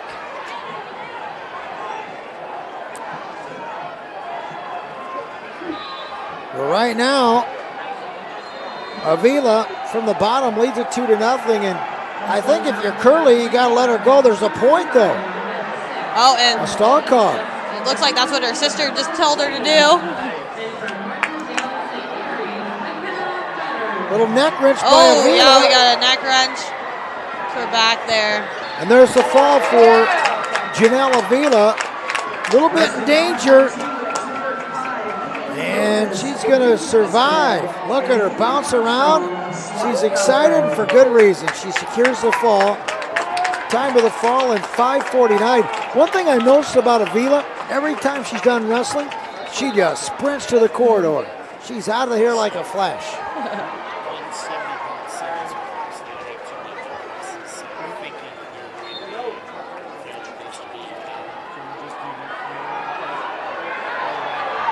So coming up is our 170 semifinal match here.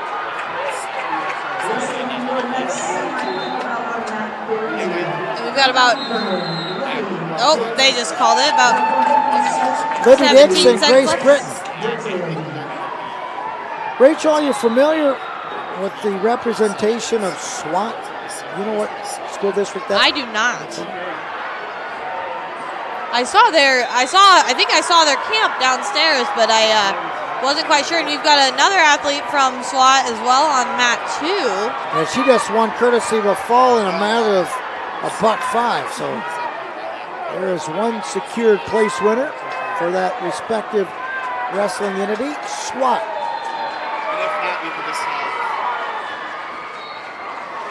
Here already a 2-0 lead for Grace Britton, leading Mount Vernon's Libby Dix.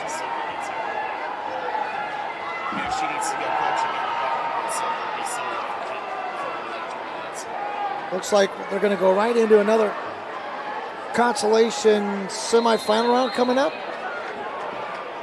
In essence, round 5. Now wrestling in the semifinals at 170 pounds on mat 4 from Decorah, Naomi Simon. Yep, we're jumping back to consolation as we have 100 pounds back at mat 1 here.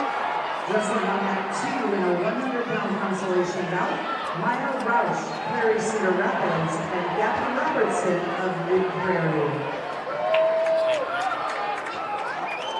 Good action here from Extreme Arena. It is Championship Friday. You're seeing semifinals on the top of your monitor and consolation matches on the bottom half. And I don't know if they're going to continue. Oh, they're going to get right after it. Down on 2. Jumping right in. Maya Roush and Gabby Robertson. That's Cedar Rapids Prairie and Mid Prairie.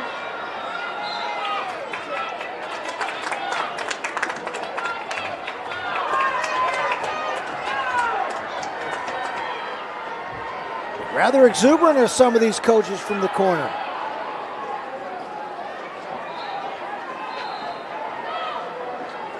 Two to 1 for Grace Britton, leading Libby Dix. We have a high-scoring match on mat 1, 11-8. Isabel Kipp is leading Sheridan Engelken. Boy, they are putting up the numbers, aren't they?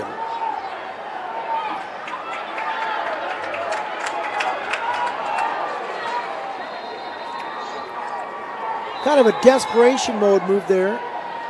Yeah. By Engelken. It kind of backfired on her. Now 13-8. I do as a South wins Isabel Kipp. Go ahead. No, you're good. I do like to see that though. I mean, sometimes those desperation headlocks don't work, but sometimes they do work. And I, especially as a coach, like to see them, trying for something big there when you're losing at the end of the period instead of just kind of waiting out the clock. It's shows a lot of effort. That's going to be a win for Isabel Kipp representing South Winneshiek. Congratulations to you, Miss Kipp. You've just secured place winner status of the 2023 Iowa Girls High School Athletic Union State Wrestling Championships. Gets a big old hug to her coach.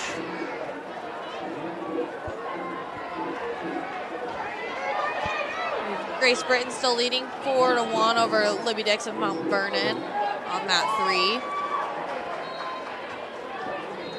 So apparently, my understanding, they're going to go right into another round of consolations.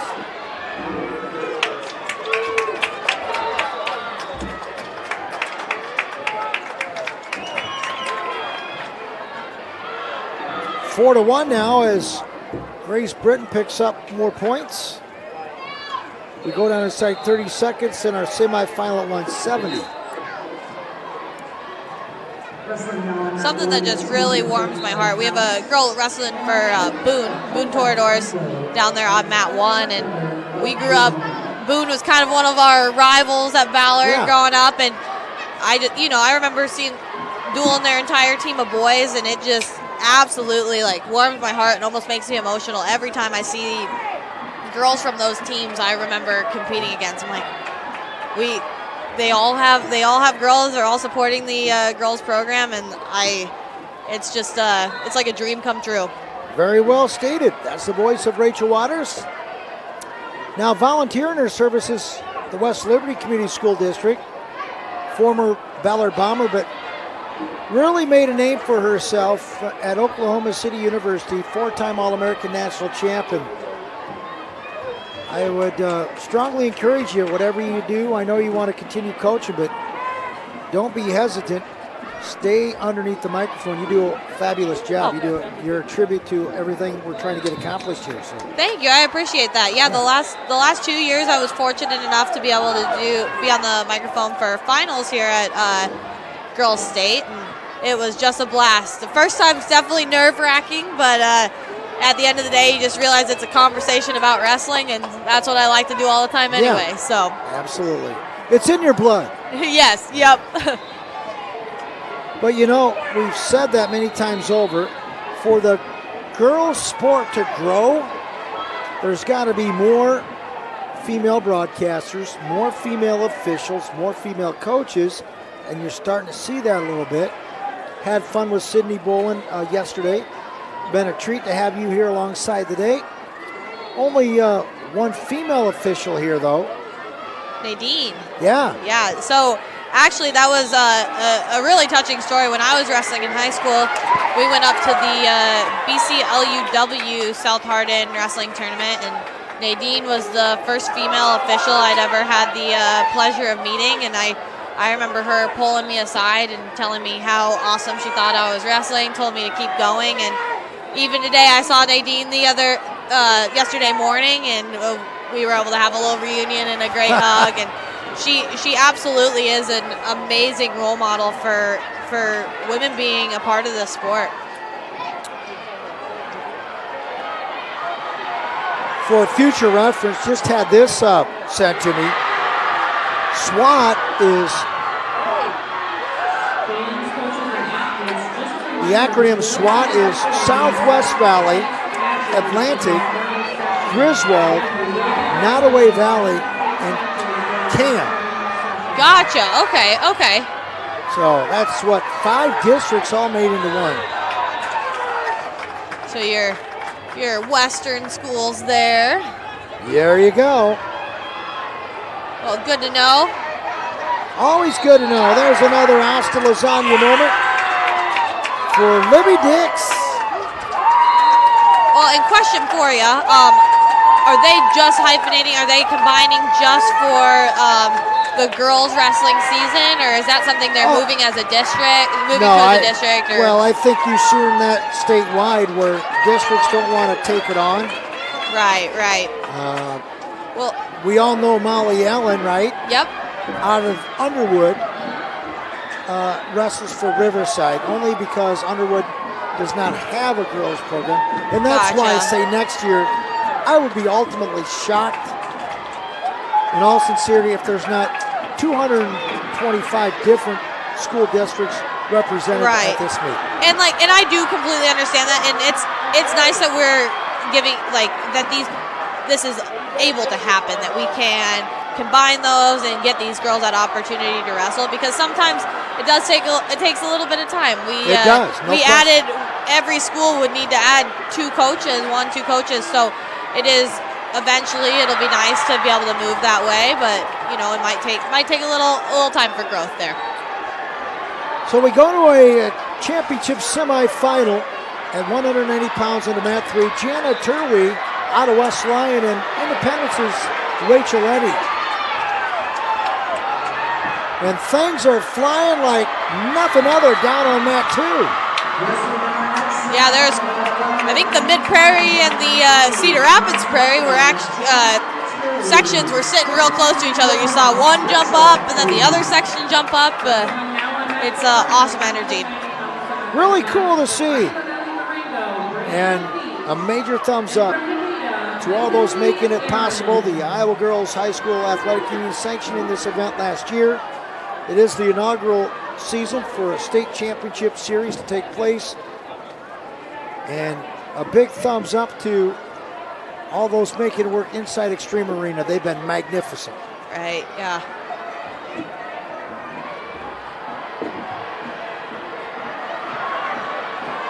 $190 pounds. Semi-final down on 3.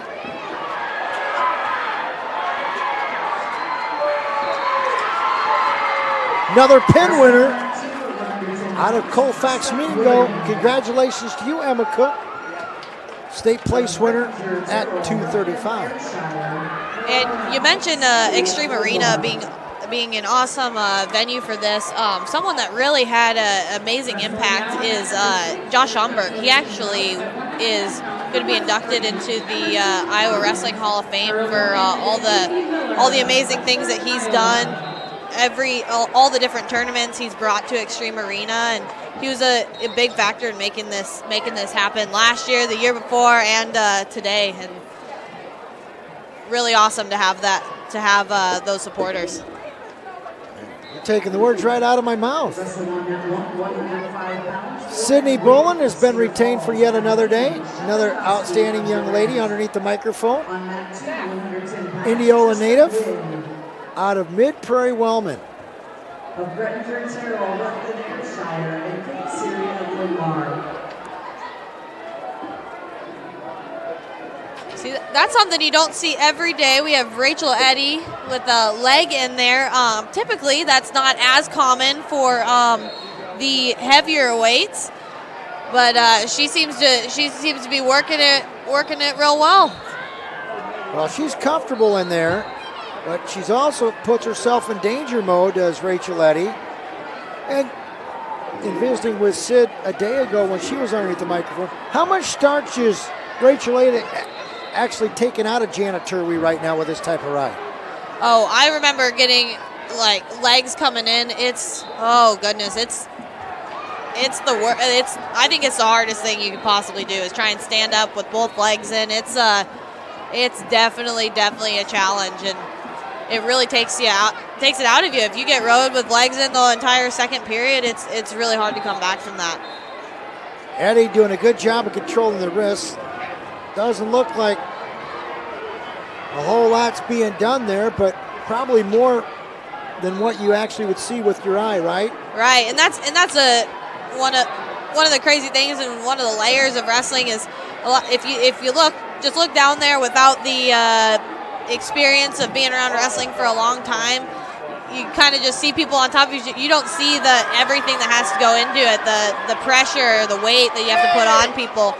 It's a very intricate sport when you really get down to it. This is the number 1 seed in Jana Turwey out of West Lyon, and Rachel Eddy, the number 4 seed. Kind of interesting to see all the little ones running around here, isn't it? Yeah, it is. It's amazing we have another generation of possible Iowa Girls State qualifiers running around. And I believe we got a stall warning for Rachel Eddy. I think an untied shoe is the culprit there. Yeah, well, that's all on her, right? You've got to be a little bit more conscious of what's going on. But good observation, Rachel Waters. And,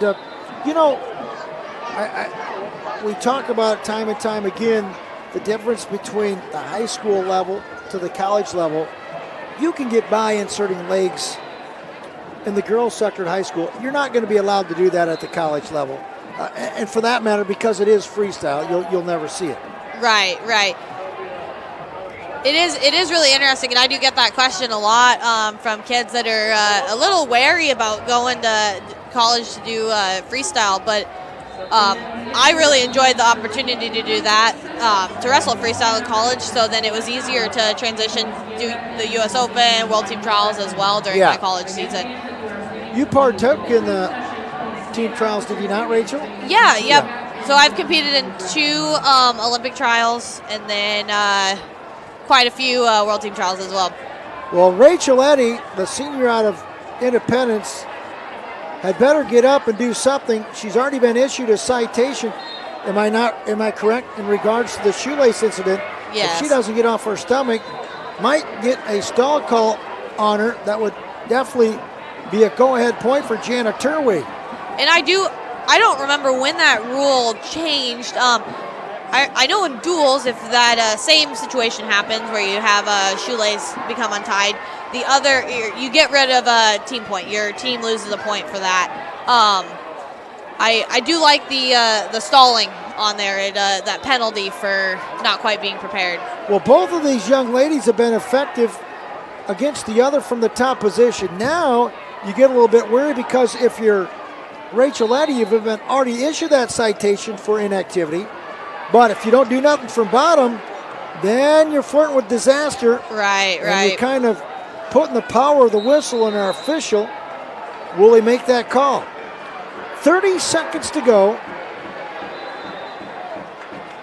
here in our third and final period, and you'll never see this 0-0. I haven't seen it the whole tournament, although Eddy's been in 2 sudden victory overtime wins.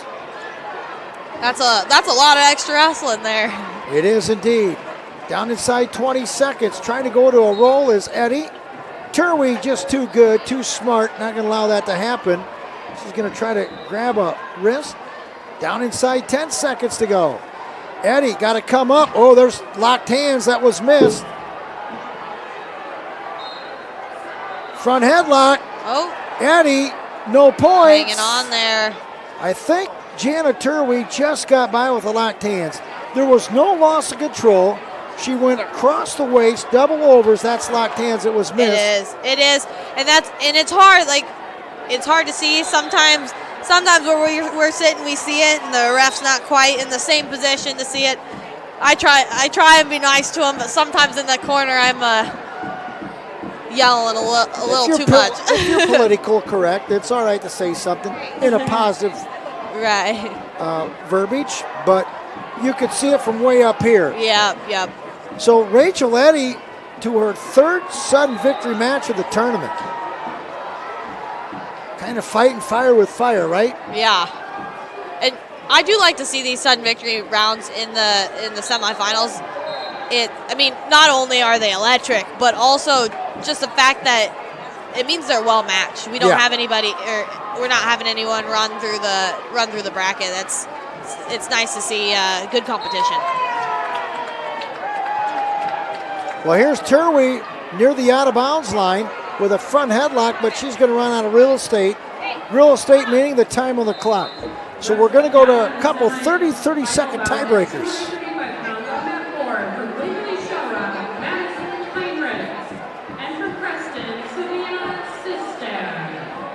So Jana Turwey's choice for the first 30, she will go down.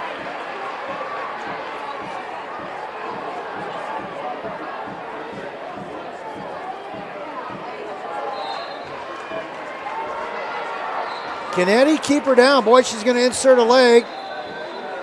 Very, very unorthodox from this point. Turwey catches it coming in. And that's the thing with this. She's doing what she's supposed to here. She's working on that defense. It looks like she's going to be able to convert it. I was just going to say 30 seconds is kind of a quick amount of time to try and get out of those legs, but it looks like she might be successful at it here. There's been no change or loss of control. Might be a defensive pin, and Rachel Eddy has just got pinned. Defensive fall for Jana Turwey out of West Lyon. And we've said it, right? That's kind of a dangerous position to put yourself in. Right. She put herself there, and Jana Turwey took advantage of it. Is going to win by a defensive fall to win it and move into the finals at 190 pounds. What's really neat, I'm seeing again this year, is last year for the state tournament, they issued all the officials here their pink shirts, as you can see them out there. They gave them the special pink shirts for Girls State, and it's kind of cool to see that back again this year. Yeah, it's really neat. It's significant in that it's kind of eye-catching, right? Right. And, not only that, but if you drive outside the arena, up and down the street here, a lot of really neat banners across eating establishments. This tournament, in its inaugural season, the first season, I might add, has really been marketed very, very well. Right. Well, that's the thing. So I made this year, the Iowa High School Girls Athletic Union hosted state volleyball at Extreme Arena as well. And I made the mistake of coming down here to get some food when that was happening, and lots of traffic. But what's really neat is now that wrestling is sanctioned, we're getting that exact same feel as any of those other state tournaments. And I just think that's amazing. Here's the number 1 seed out of Spencer, Olivia Huckfeld, looking for the fall. She got it. Pow!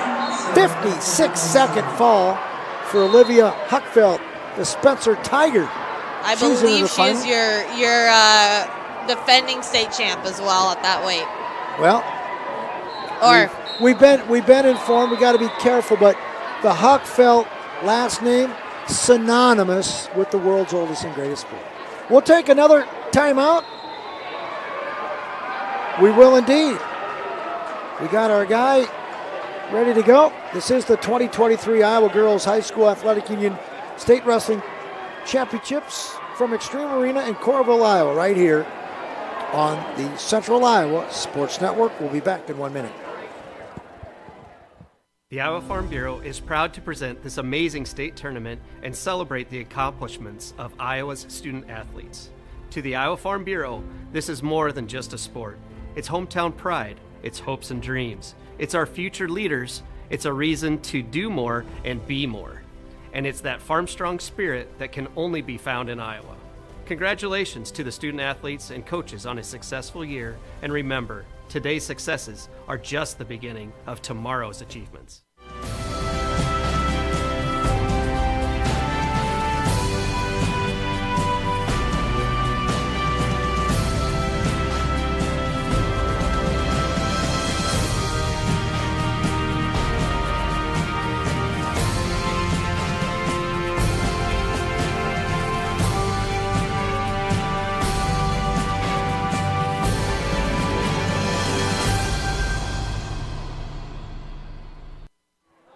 And a very pleasant return, everybody. I want to thank you for coming into our broadcast today, wherever you may be watching, on your cell phone, into your living room, wherever it may be. We're so very glad you come to join us.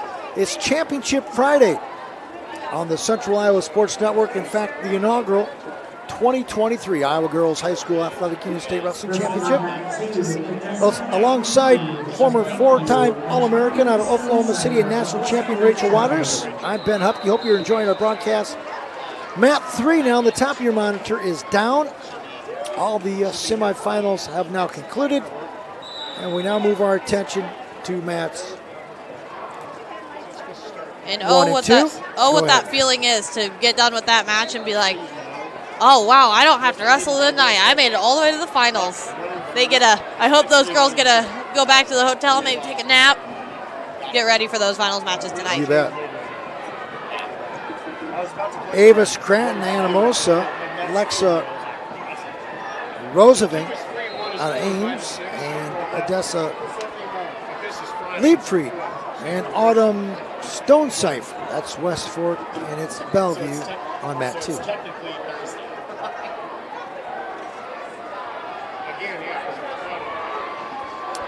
A little bit different enchilada than what I'm accustomed to. 2, 3, sometimes 4 matches on one video monitor. This is my first time having to commentate multiple matches at once. I've done the finals, but it's kind of a lot. It is. It works on your voice. Yeah.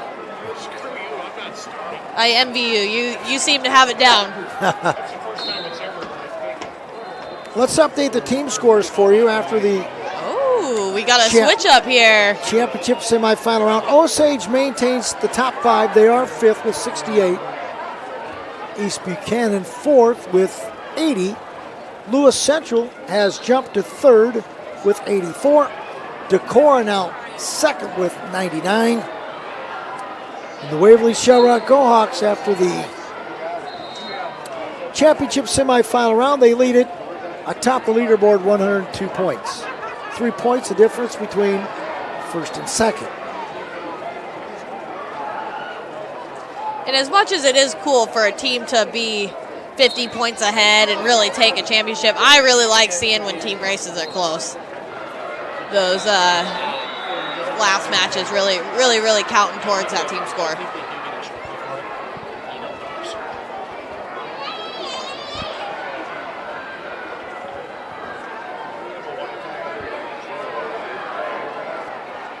So we continue to wrestle here.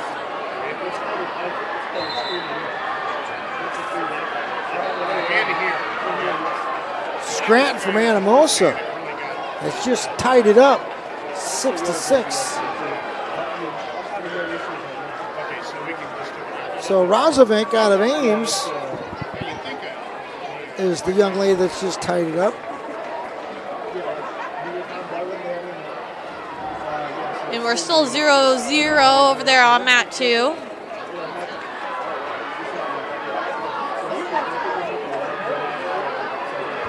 Long last couple days. We hope and invite you to come back into your observing setting, wherever it may be. Like I said, whether it be on a cell phone, into your living room, on a lounging chair. Heck, we'll get a bag of microwave popcorn and a water or a beverage of your choice and enjoy. Like I said, this very rarely happens where you have an opportunity to watch at no cost. Right. That is an awesome thing, and another great thing that is being done for people to become more familiar with the sport and, have the opportunity to see firsthand why they should be supporting us, why they should be supporting this amazing, amazing sport. What a comeback from Alexa Rozovic out of Ames. She's going to secure a fall, and she'll move around further on the consolation bracket. Congratulations to her and the Ames Cyclones Gals program.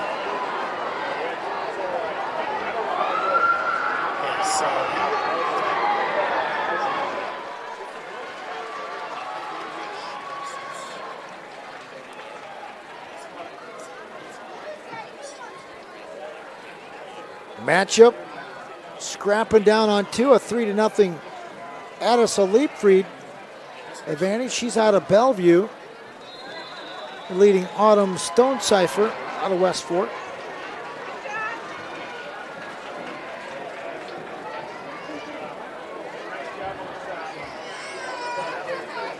Wrestling on that one, 130 pounds, Lily Stowe, Waverly Shellrock, and Lily Houston. New matchup, down on one. So I was just looking up just to make sure I didn't want to say anything too crazy or wrong here, but this looks like these matchups are the winner is going to go into the consolation semifinals. Okay. And then I believe the loser of these matches is headed to the 7th place matches.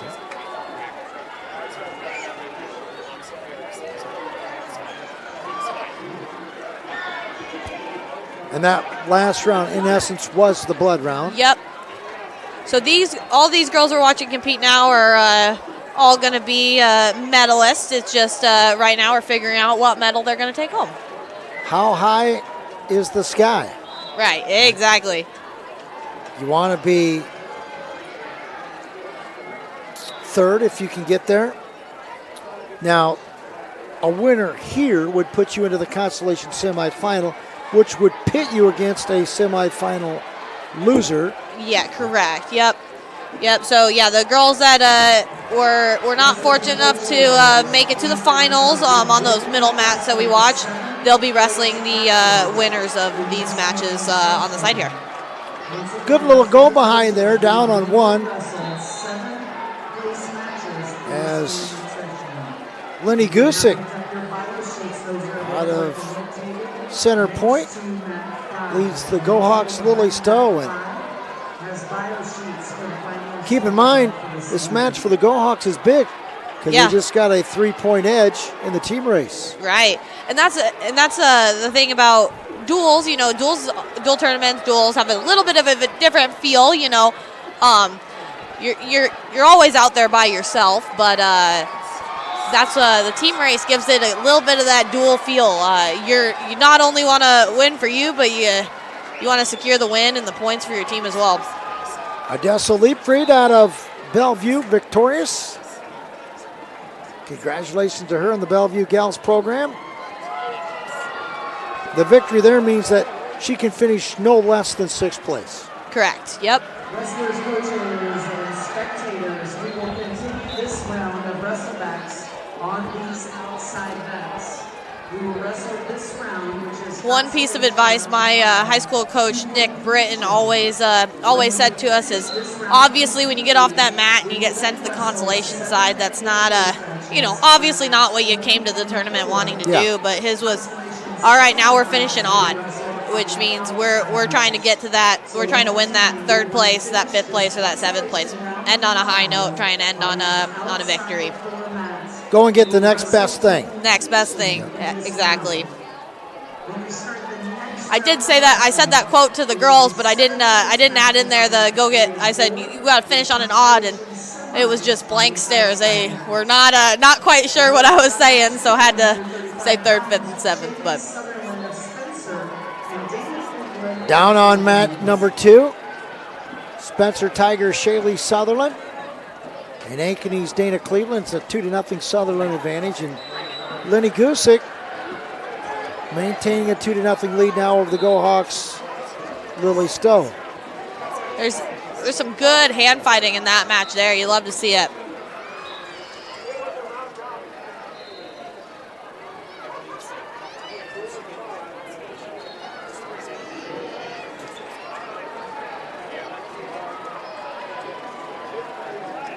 So all of these young ladies you seeing in your video monitor have secured top 8 status. If they win, they'll finish no less than 6th. If they lose this particular match, they'll be wrestling later this afternoon for 7th and 8th.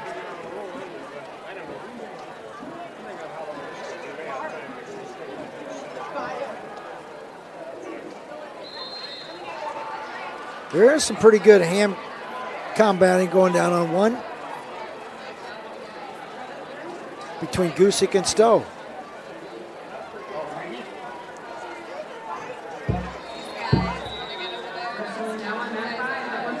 I do really like one thing that I love, and especially it being sanctioned. Back when I was wrestling, we had to wear head covers that had to cover our hair when I wrestled, and I mean, some of the hair is a little crazy, but it's cool after weigh-ins. You see lots of braiding going on in the weigh-in room, and it's I always like to observe all the really cool braids that I will never be able to do, but cool stuff. Good observation. That's the voice of former Bel Air Bomber and 4-time All-American and national champion Rachel Waters. A little bit different element from the days when you were at your high school ranks, but I would have to say it's safe to say you've been very proud of the advancement of what they've got accomplished here and how things are rolling in the girls sector here in the sport of wrestling. Absolutely, absolutely. I firsthand know everything that you can gain from this amazing sport, and it's great that opportunity is now available to every high school kid in the state of Iowa. Here still yet a 2-0 Lenny Gusick advantage over Lily Stoll. Shaylee Sutherland maintaining a 4-2 lead down on 2.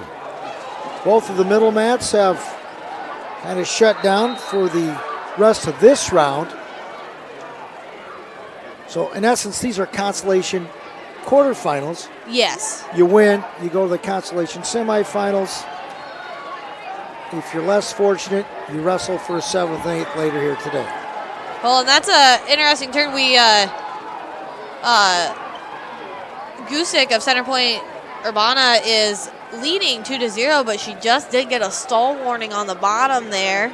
But again, we only have about 15 seconds here. And I think if you're Lily Stowe, I say this many times over, why do you know you're probably not going to turn her? Why don't you just let her go and try to take her down? And right. We see a lot of big moves, 4 or 5 point moves from the neutral. In the end, though, Lenny Gusick, Center Point Urbana, a narrow 2-0 winner. Congratulations. She'll move into the consolation semifinals coming up later here in the next round.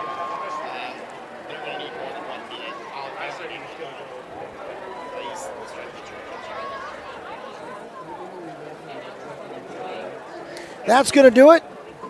Had a lot of fun, Rachel. Nice job. Keep up the good work in the coach's corner. I encourage you to stay underneath the headset, too. You do a great job. Awesome. Thank you so much. I appreciate you guys having me. All right. That is the 4-time All-American out of Oklahoma City. She prepped at Bellard Huxley. She was a bomber and a national champion at the NAI level. That's Rachel Waters. We'll conclude. Hope you enjoyed our broadcast. More talent coming up. You've been listening and watching the 2023 Iowa Girls High School Athletic Union inaugural state wrestling championships from Extreme Arena right here in Coralville. We'll be back in just 1 minute. The Iowa Farm Bureau is proud to present this amazing state tournament and celebrate the accomplishments of Iowa's student athletes. To the Iowa Farm Bureau, this is more than just a sport. It's hometown pride, it's hopes and dreams, it's our future leaders, it's a reason to do more and be more. And it's that farm strong spirit that can only be found in Iowa. Congratulations to the student athletes and coaches on a successful year, and remember, today's successes are just the beginning of tomorrow's achievements.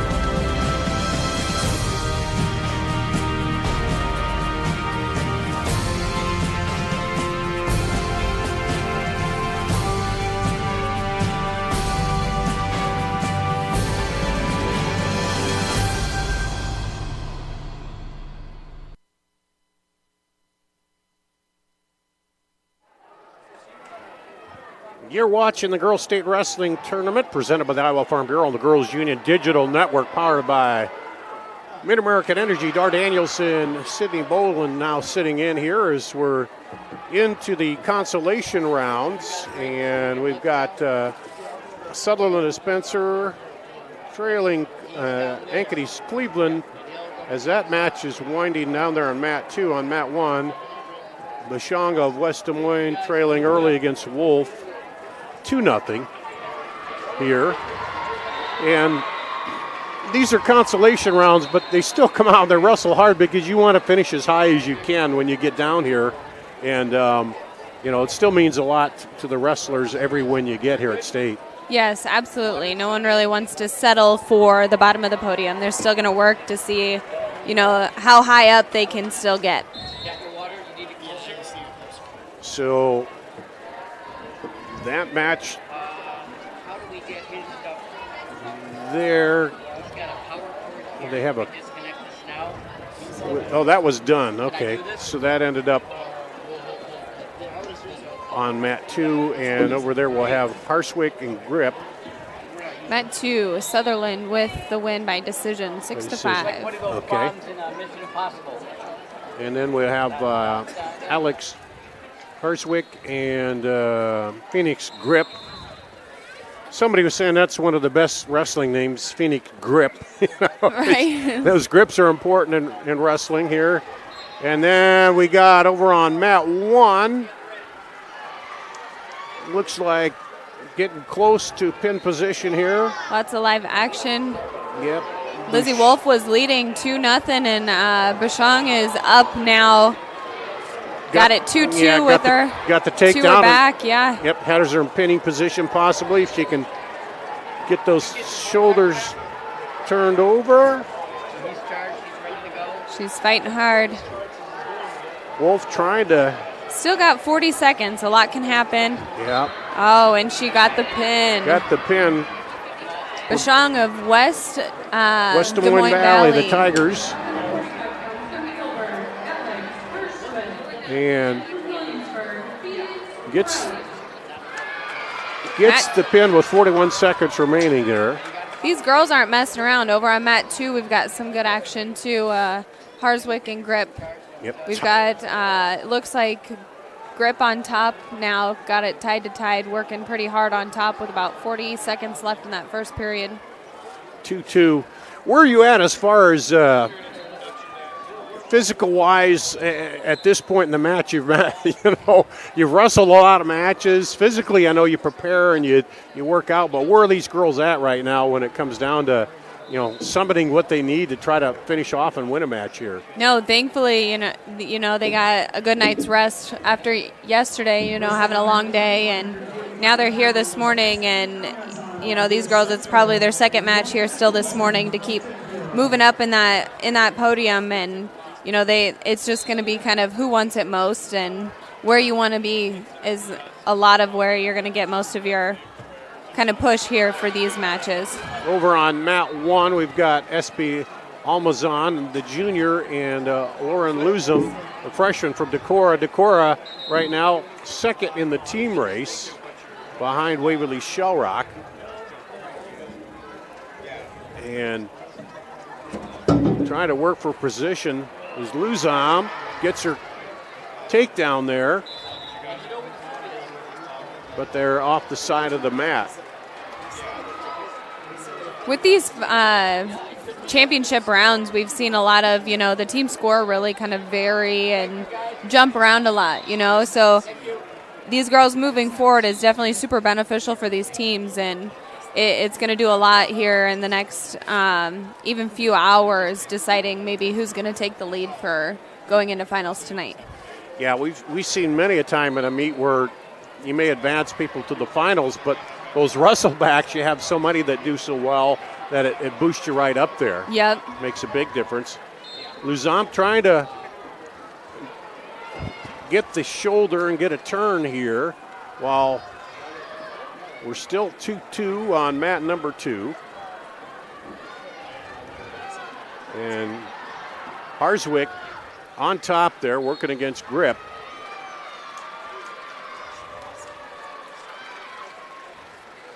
And still a good crowd of people here watching these matches. They follow their wrestlers to the last second, don't they? Right, yeah, no, it's definitely cool to see. And again, I'm seeing a lot of students. So these schools, it's super cool to see these schools let these students out to come support these girl athletes and, support the now new sport of girls wrestling. Now, granted, the students, part of that is we get a day out of school, but... Right, yes, no, that definitely But then is part of it. is also, you're right, school spirit and supporting it, and then this is a whole new thing, too, and someday some of these kids will say, yeah, we were at that very first girls' state tournament, and looking back on it. Even that, I've even seen, some of the boys' teams come in and support these girls. A lot of these boys' teams, they're in the room with these girls, helping them, get better and practice here for this tournament today. So even they are super excited for these girls to have their own tournament and be able to go battle it out. And they're in the crowd cheering just as much as maybe some parents and family members are. Luzum started down, got the escape here now. Now they're just kind of locked together, chest to chest, trying to get some advantage. As that gave Luzum the 3-0 lead, and then we're still at 2-2 over here. And looks like Grip will be in the down position on mat 2. Harswick on top, as that's 35 seconds to go in the second period. She's Grip trying to get up and get the escape. Harswick hanging on now, got the leg there. And see if she can get around to get that too. We only got about 15 seconds left in that second period. She needs to score here before that third period starts to kind of have an advantage. And clock winding down. They're not going to get it. So they'll go to the final period, 2-2 on mat 2. And they're teetering on the edge of out of bounds, but back in now here on mat 1.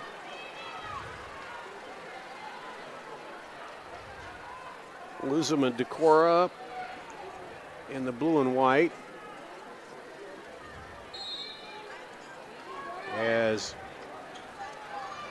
they're back underway on mat 2.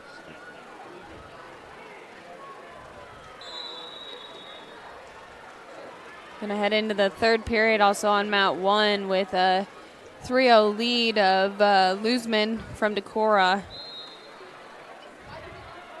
We're going to start on our feet.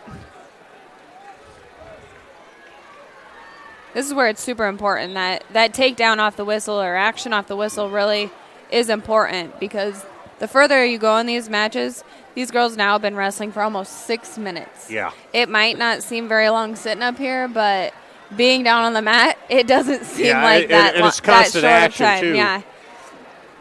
And then whether you take up or down, or, that's all kind of personal preference and how you feel, isn't it? Or does the match dictate sometimes where you're at? No, whether you choose up, down, neutral, it really kind of depends. If you've got a girl who, you can put on bottom and can get out and score that point, or can get the reversal, you want that escape and another takedown. Now turnover on mat 2.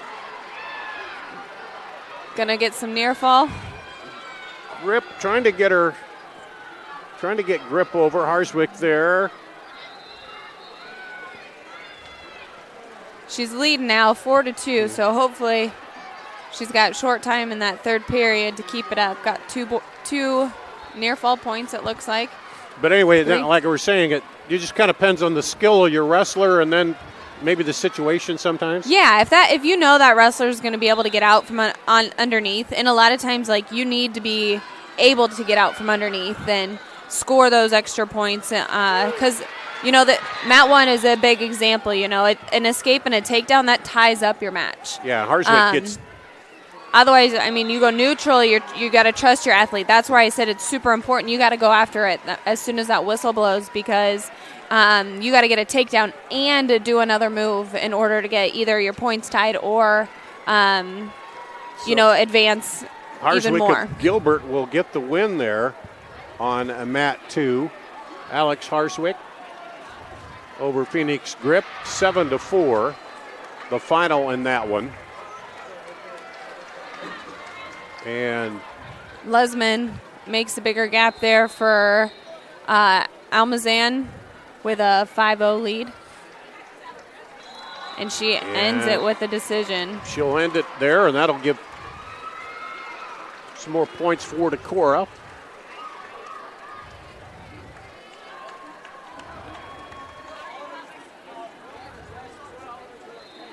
And we've got McGrew of Des Moines and Hannenberg over on mat 1, just getting underway there.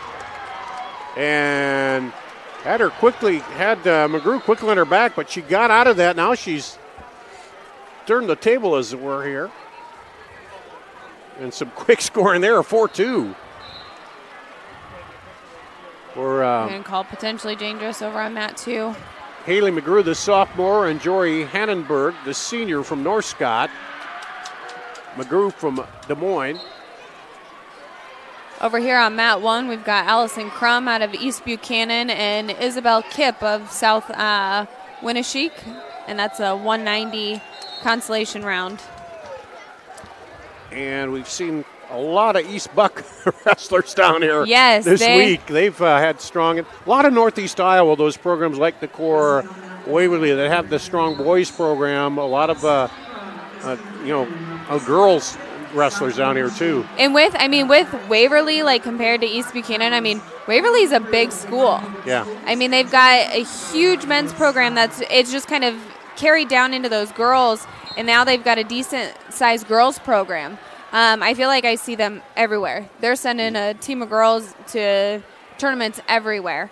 But then you've got East Buchanan, who's maybe your smaller school, and you don't really expect for them to show up with 11 girls to the state tournament like they have. And they clearly never give up, because I don't think I've not seen blue on the mat yet the last 2 days. They've definitely kept blue on the mat all week. So far, it's no score here. Still 4-2 on mat 2. And now McGrew looked like she was trying to make the turn, and then now Hannenberg has her in a position where these two just seem like they keep changing. And that's the end of the period.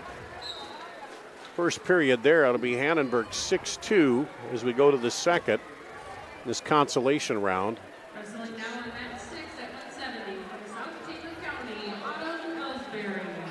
And from Independence is So these are the 7th and 8th round positions, right? wrestling now on mat 5 at 190 pounds from Decorah, Cameron Stein. We'll check on that for you. Kennedy, Ella Brown. And still. Oh, and we're getting some near fall points over on mat 2 in a reversal.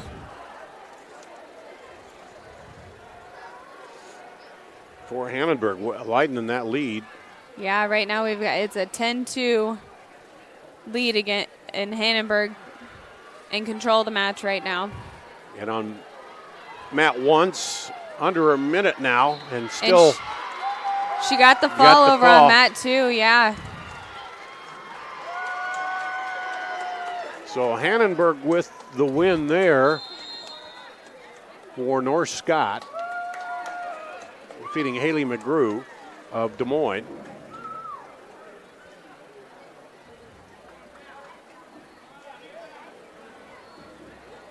And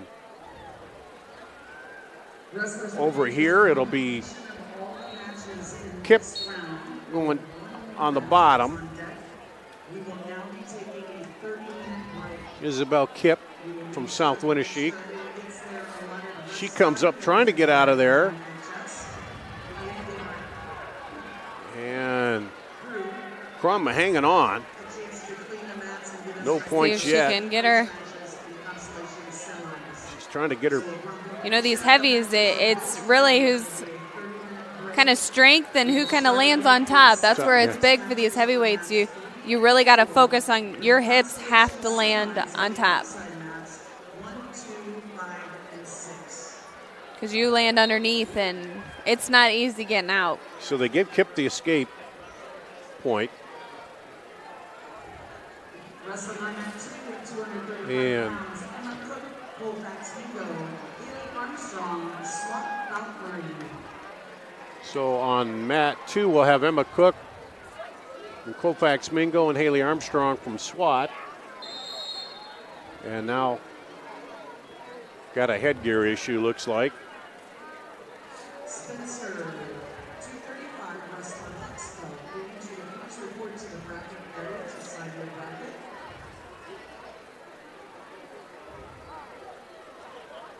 We're a little lost trying to figure out how to put it on. Trying to get it around yeah. that ponytail in the back there, get it figured out. Always a pain. You put hair in a headgear and it's not fun. I'm just glad we've kind of turned away from we used to have to wear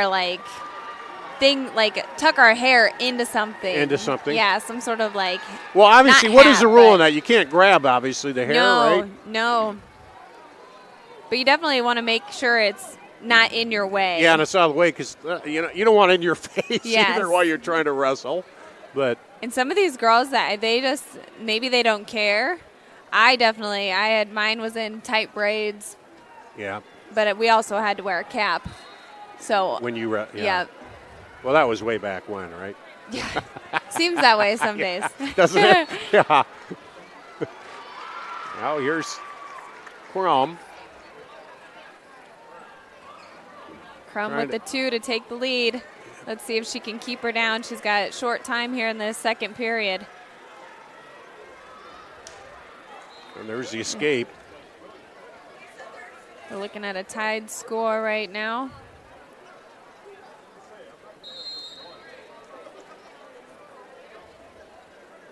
I noticed that in basketball. You see the girls, they have their hair all tied up or braided up. And then later you'll see them come out of the locker room and their hair's all down and you're like, don't recognize them because it's all full out there, But it's not easy to keep it contained. Keep it in. We've kind of changed the rules, though, even for the boys. I remember, when I was in high school, the boys had to keep their hair really trimmed and short, cut. yeah. And I was like, well, Yeah, I'm that's not changed cutting too. my hair. Right. And so I wore that, what I needed to, so I didn't have to cut my hair. But, yeah, no, even some of these boys now got some nicer hair than even I did. And we've got her East flipped Buchanan over. with a nice takedown and straight to her back with the And there's fall. the fall, yes. Oh, man.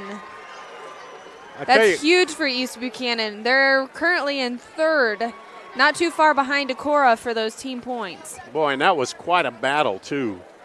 There, Isabel Kipp and Allison Crum gets the win by fall over Isabel King of South Winneshiek, and we're waiting here. The wrestlers are here now. They were waiting for the wrestlers on mat 2. They're finally here. Emma Cook of Colfax Mingo and Haley Armstrong, the SWAT, is here. And they're underway. This in a 235-pound consolation match. And, Armstrong lands on top. I told you. well, she came down on her back, but came up over quickly. Yes, Yeah. I told you. Those hips make a big factor in this. It's all on how you roll them out of there. Actually, she walked away too fast, but I just had Megan Black, a pretty popular name in women's wrestling, just standing next to me. I was hoping I could say something quick, but I got a quick hi and bye from her, but she's one that definitely has helped, work towards us getting here to this point for girls wrestling, and it's cool to see her here supporting because she was a big name and when I was in school getting this stuff started, and her herself got the chance to participate at the boys' state tournament. And 2-1 here, Armstrong over Cook. Or 3-2 now, Cook. Excuse me.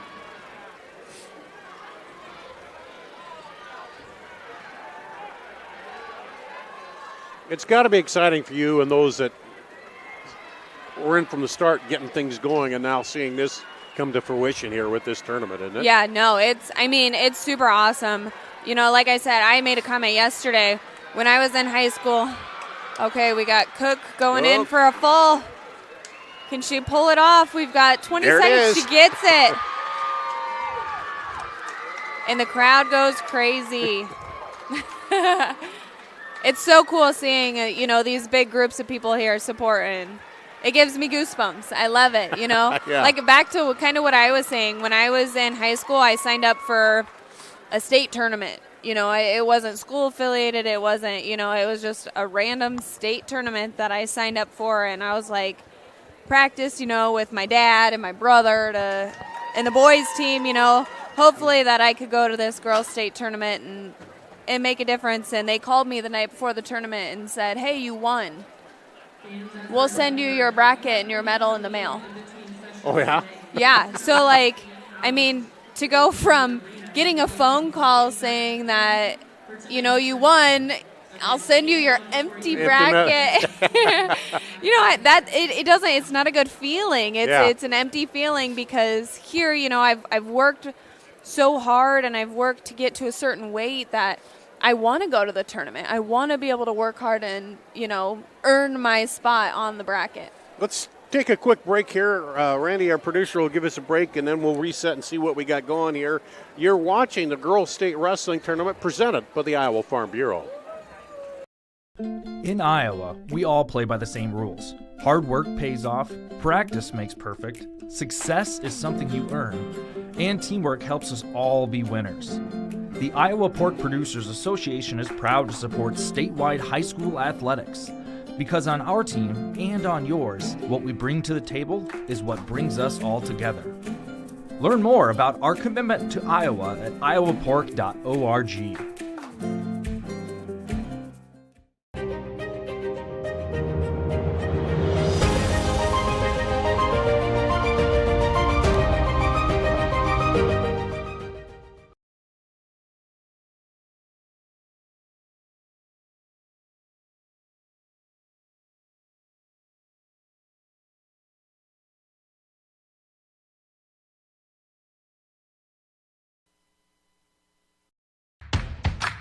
University of Iowa Sports Medicine is a community service center. We know you like to keep your body healthy. We also know that activity level to keep yourself healthy can lead to injury. Our sports medicine experts can provide treatments such as physical therapy, surgery, or something in between.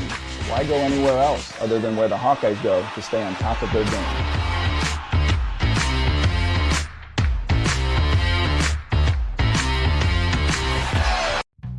Across Iowa, you don't have to look far to find a bank that's got your back.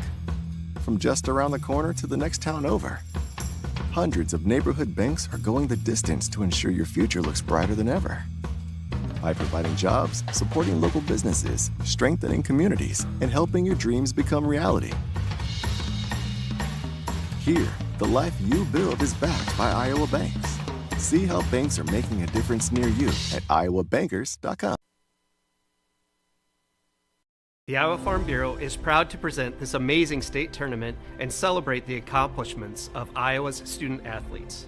To the Iowa Farm Bureau, this is more than just a sport. It's hometown pride, it's hopes and dreams. It's our future leaders, it's a reason to do more and be more. And it's that farm strong spirit that can only be found in Iowa.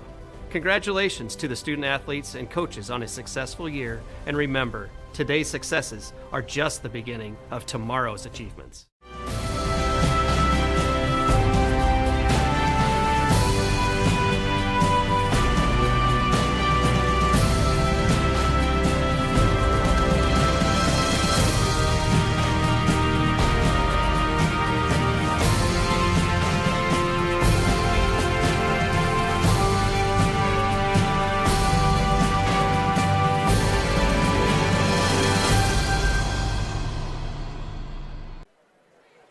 Welcome back to the Girls State Wrestling Tournament presented by the Iowa Farm Bureau and the Girls Union Digital Network, powered by Mid-American Energy. Dar Danielson here, Sydney Boland. We're in a little bit of a pause right now as we get ready for some more consolation. I think this will be the seventh place matches here, but there's a time limit too between, about 45 minutes, I think, between when you can wrestle so you don't go back to back. And that's might be a little bit of it, but just trying to keep everything on schedule. But while we're doing that, you can, if you want, kind of update the team scores at the moment. Yeah, for team scores, we've got, I'll start and we'll do the top 5. So we've got Osage at number 5, Lewis Central, East Buchanan in 3rd with 90, Decorah in 2nd with 102, and Waverly Shellrock with 113. Not too much of a big point difference there, and there could still be some pretty big changes here yet to come. Okay, so we'll take a little bit of a pause right now and be back around probably 20 to 30 minutes with more consolation matches here from the Girls State Wrestling Tournament presented by the Iowa Farm Bureau.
Good afternoon and welcome back to XL Arena in Coralville as we resume the Girls State Wrestling Tournament presented by the Iowa Farm Bureau here on the Girls Union Digital Network, powered by Mid-American Energy.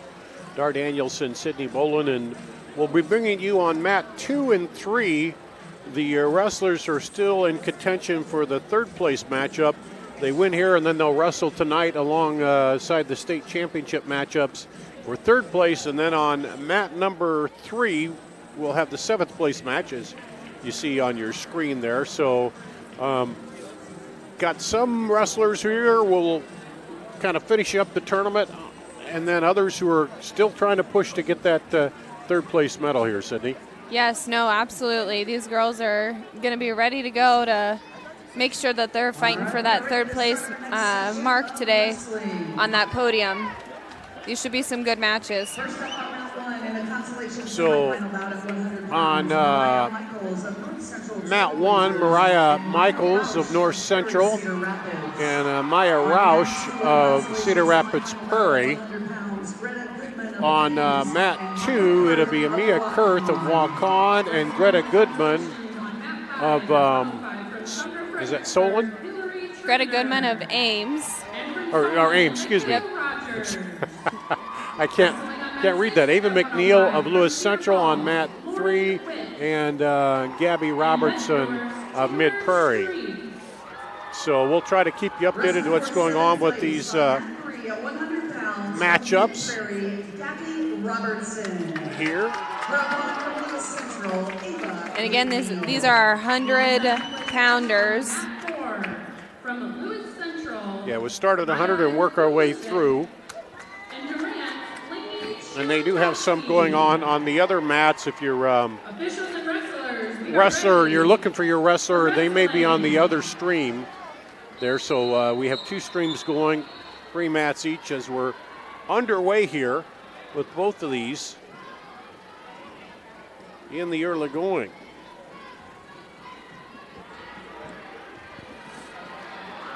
And everybody had a chance to get a little break. Ava McNeil in with a shot to the legs over on mat 3 for that 7th place match. Already gets a takedown out the gate. And mat 1, it looks like Roush trying to get the takedown there against Michaels. Michaels had her leg for a moment, but then she pulled out of that. But yeah, my bad. I was saying that backwards. Yeah. Michaels in trying to get the takedown. And then Goodman and Kurth going at it here now. We had the fall on mat 3, I believe, wasn't it? Yep, looks like the fall on mat 3. So Ava McNeil is going to be your 7th place winner from Lewis Central. And that's a perk for, Lewis Central. They're right now fighting in the team battle right now, and they're in 4th. So that'll be some good points up on the board for them as a team. There's a shot there and a takedown on mat 2. That Gabby Robertson as a junior, it'll be fun to see her come back as a senior next year and see what she's got to offer. She's a wrestler from Mid Prairie, and her family, they were just really big wrestling fans, and she's quite the athlete and decided she wanted to give it a try, and here she is wrestling for 7th place at the girls state tournament. So Goodman gets the escape there, 2-1 on mat 2. No score here on mat 1. Now up on mat 3, we've got Carly Henderson of Riverside, Oakland, and Ava Scranton of Anamosa for the 127th place match. And now it looks like Kurth got her flipped over for a minute there, but Goodman fights out of it. And a good battle going on there on mat 2. Still no score on mat 1 with Michaels and Roush.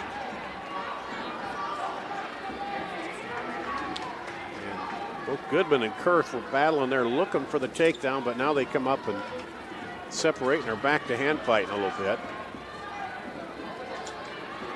It's kind of interesting, some of the stories, like you mentioned. Some of them have the wrestling tradition, but then others just, I'm going to try it. It's a different sport, and they come on out. And then there's the ones that have been wrestling for years, you know. Yeah, no, absolutely. And I've even, you know, heard stories of girls, they don't really play sports, but they just want to go out and fight people. Now over on mat 2, got her turned. There is Kurth looking to get some back points. Now trying to get repositioned to press her over. Really needs to get that chest back if she wants to get that fall. Trying to do that. Goodman trying to get out of there as they slide toward the edge, but still working it.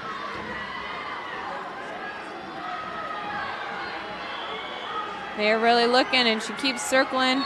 And there it is. She gets it. Kurth with the pin to advance to the third place matchup. And still no score here on mat 1. As the second period winded down. And we're just about ready with Henderson and Scranton to get underway in that 7th place match for 120 on mat 3. They're now underway. Second period winded down here on mat 1. Mat 3 still got nothing up on the board with about minute 40 on the clock. And there's end of the second period on mat 1. Michaels and Roush. And looks like Michaels will be in the down position, Roush in the up position to start the third period with no score here. And waiting for our wrestlers to come out on mat 2.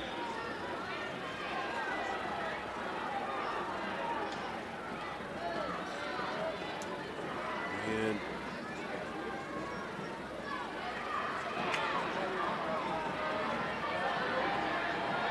still battling here on mat 1. Wrestling on mat 2 at 120 pounds in the consolation semifinal bout. Oh, and we got hit with stalling here on mat 1. I believe backing out. Yep, backing out. And let's see, we've got another stalling call over on mat 3, but we got a good shot taken over by Ava Scranton.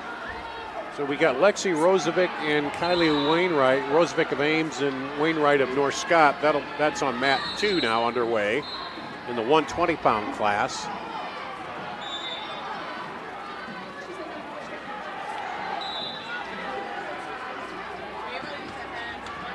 And 59 ticks left in the third period here on mat 1 with a 1-point lead for Michaels. Who's going to get the shot here?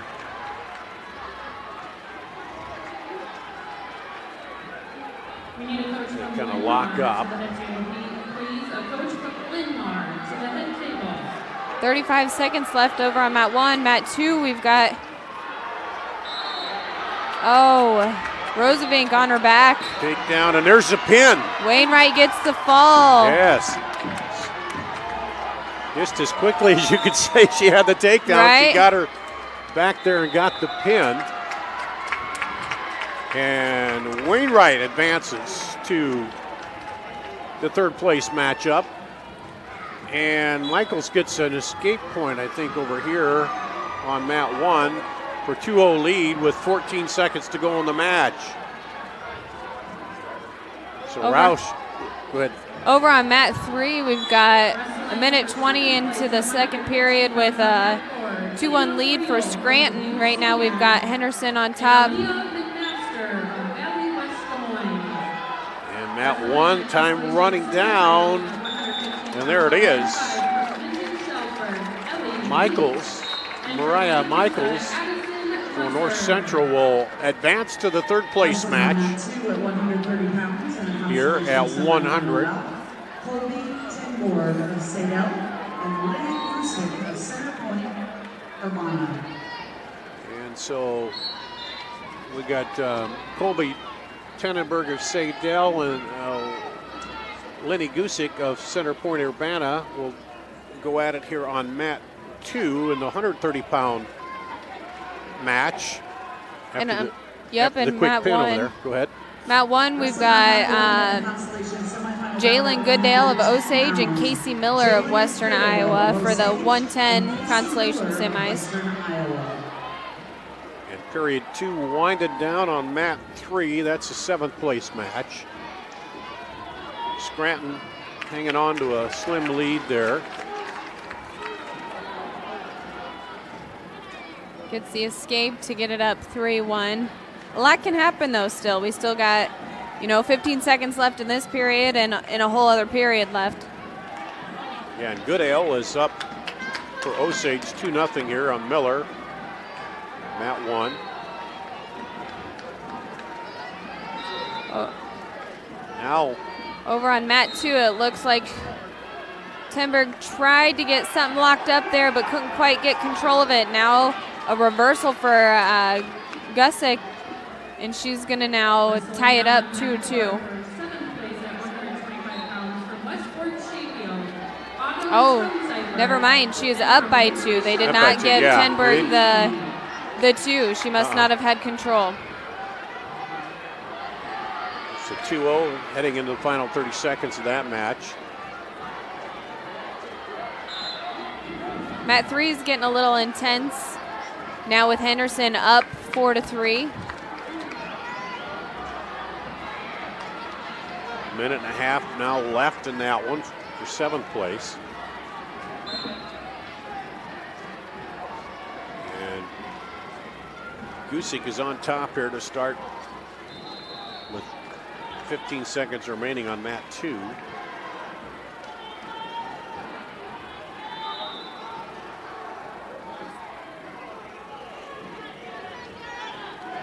Got a cradle over on mat 3, getting some back points.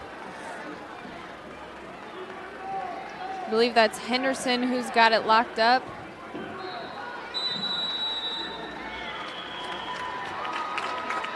In the end of period 1 on mat 1. 4-2 Goodale. And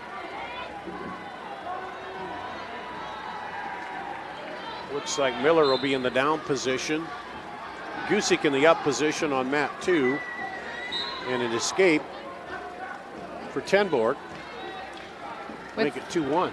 With 30 seconds left over on that third mat, Henderson really kind of widened the gap there, now leading 7-4. Gonna try and get some extra points in there to secure it here. She had that cradle look like she might be going for the fall there for a minute, but couldn't quite keep it.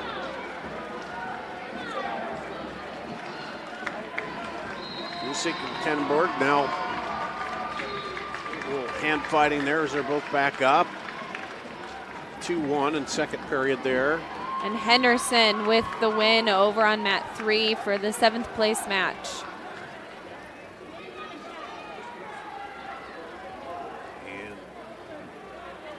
Goodale trying to get a shot in there. Got a leg, but they got off the mat.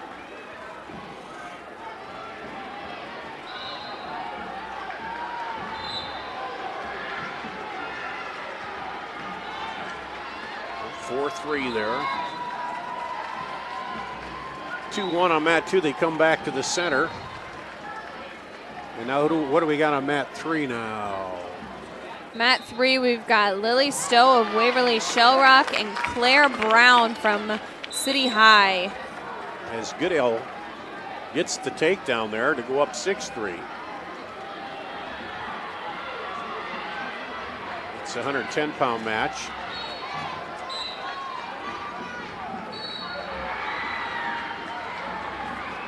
And got a leg. There's the takedown.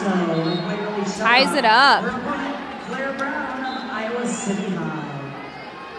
Great work by Miller. Getting in on those legs and pulling through with that takedown. Yeah, Goodale's trying to return the favor there, but they Right. got off the mat.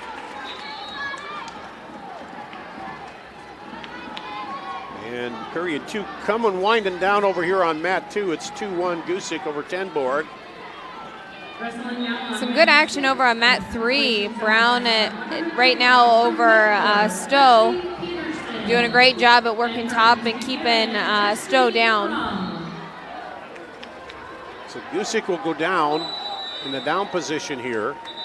Tenborg on top on mat 2 as we get started in the third period. Tenborg trailing by 1. Trying to get that head pushed over. Mat 1 also heading into the third period. Pretty close match here, 7-6 with Goodale in the lead. Actually on bottom looking to get that escape or reversal. Yeah, but Miller has other ideas. She's got the leg.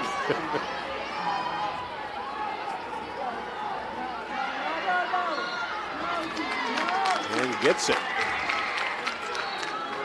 Goodale with the escape.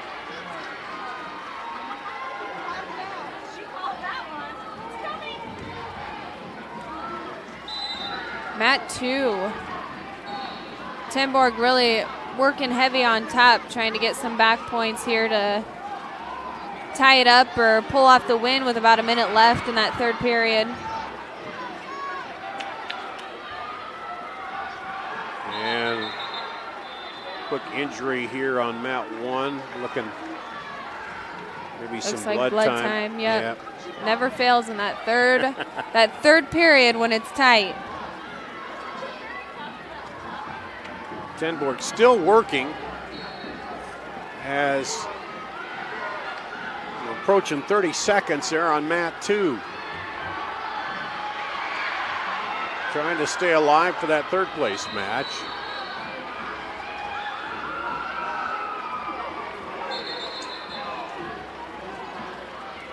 And a hold issue there for Stowe on mat 3.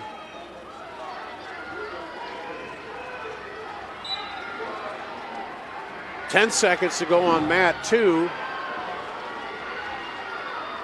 Coach is jumping up and down, trying to get him to, get those extra points. The escape point for Gusick, and that'll do it. Center point Urbana's Gusick will advance to the third place match in the 130-pound class. And we're about ready to get back to action on mat 3 with 7 seconds to go. Period 3 here winded down on mat 1. Goodale hanging on to a 2-point lead, but Miller would like to take her down. Nice lift and return to the mat. She's Gets it. Yes. Ties it up.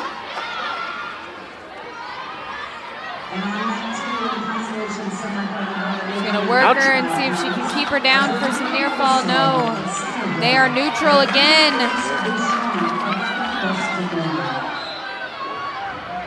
Goodale gets the one and leads by 1 with 18 seconds to go. Mat 3 over there, a close match as they go out, maybe, as they wrestle on the edge of the mat. Now tied up 3-3 in that second period with about 40 seconds left. And we've got a 135-pound match starting here. Mat 2 with a headlock straight to the back. We got Adriana Rosol and Candace Bouchon, and it looks like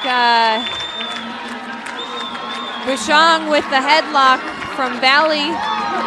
See if she can get that fall in the first period. As Goodale wins here to move on to the third place matchup for Osage on mat 1. And still working it on mat 2. Coaches and athletes, we still need There's it. Yep, there it is. There's the pin on mat 2. And mat 3, Stowe's right now got the lead, 5-3. With less than a minute in that second period. Valley's Bouchon will move on to the third place matchup at 135. 140. Boy, that mat 3 one has been tough all the way through here. Stowe trying to get the trying to turn her over, get some back points. Period 2. See if she can get it. Cradle locked up over on mat 3. Oh, and she loses it. No back points. Now on mat 2, Cleveland of Ankeny and Whitman of Independence in the 135-pound match, looking to advance to third place. And on mat 1, who do we have here? It's mat 1, we got Leah Chandler of Sheraton and Kalista Rodish of Raccoon River Northwest. And that is your 120 consolation semis. And Whitman with the 2-point takedown there on mat 2. So we go to the third on mat 3 with Stowe for Waverly Shellrock up 6-3. Waverly Shellrock leading in the team standings.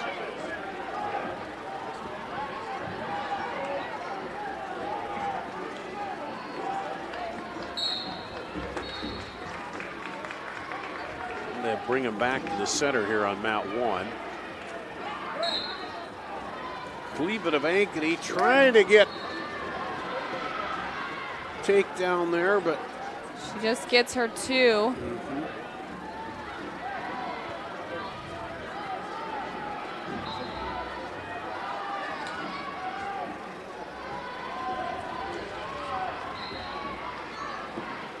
And it's 4-1 Whitman over Cleveland on mat 2. No score yet here on mat 1.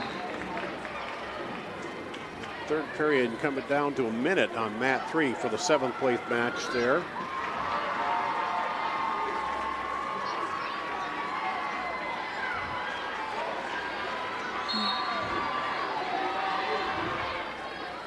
Lots of aggressive over on mat 3.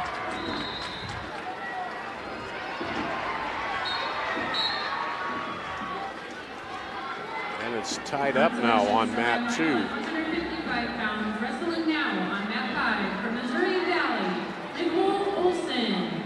And from North Scott, Jordy Hannenberg. No score on mat 1 in the second period. Rodish is doing a great job of riding and keeping her broken down.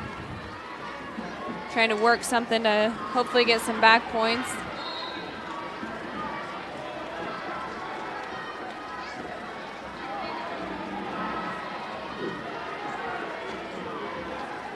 Cleveland looking for a way to get turn there on mat 2.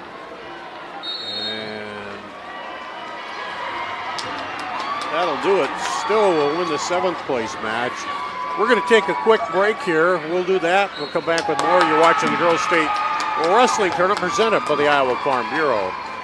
The Iowa Farm Bureau is proud to present this amazing state tournament and celebrate the accomplishments of Iowa's student athletes. To the Iowa Farm Bureau, this is more than just a sport. It's hometown pride, it's hopes and dreams, it's our future leaders, it's a reason to do more and be more. And it's that farm strong spirit that can only be found in Iowa. Congratulations to the student athletes and coaches on a successful year, and remember, today's successes are just the beginning of tomorrow's achievements. By focusing only on meat and grocery, we can do those things to the best of our abilities. No frills, no gimmicks. You're gonna get top quality meat, top quality produce, top quality customer service. They always tell us, sell it as low as you can. Sell it as low as you possibly can. And we work hard so we can keep those prices lower. And that's what Fairway does to a lot of people. They take care of people. I have one thing to accomplish, and it's that.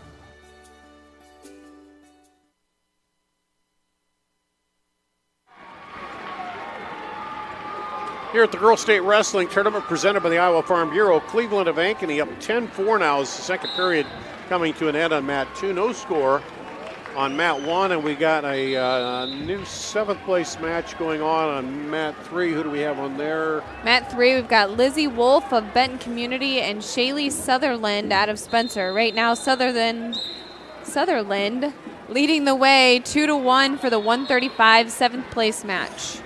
Well, Cleveland has really battled back here on mat 2 against Whitman. She was down early, but now up 10-4. And Whitman was trying to take her down, but Cleveland now got around, and she'll get another 2 there. And now Chandler with 2. And a pin over on mat 3. Sutherland with the pin for your 7th place, 135. Out of Spencer.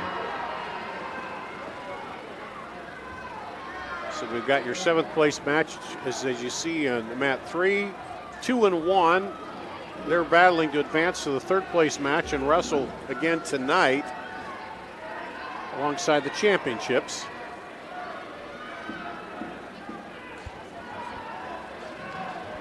Wrestling for 7th place on mat 3 at 145 Cleveland, pounds. with a minute to go here on mat 2 right now, a comfortable lead. Her opponent from West Central, SB Chandler up 2-0 as they're in the final 40 seconds here on mat 1 of period 3.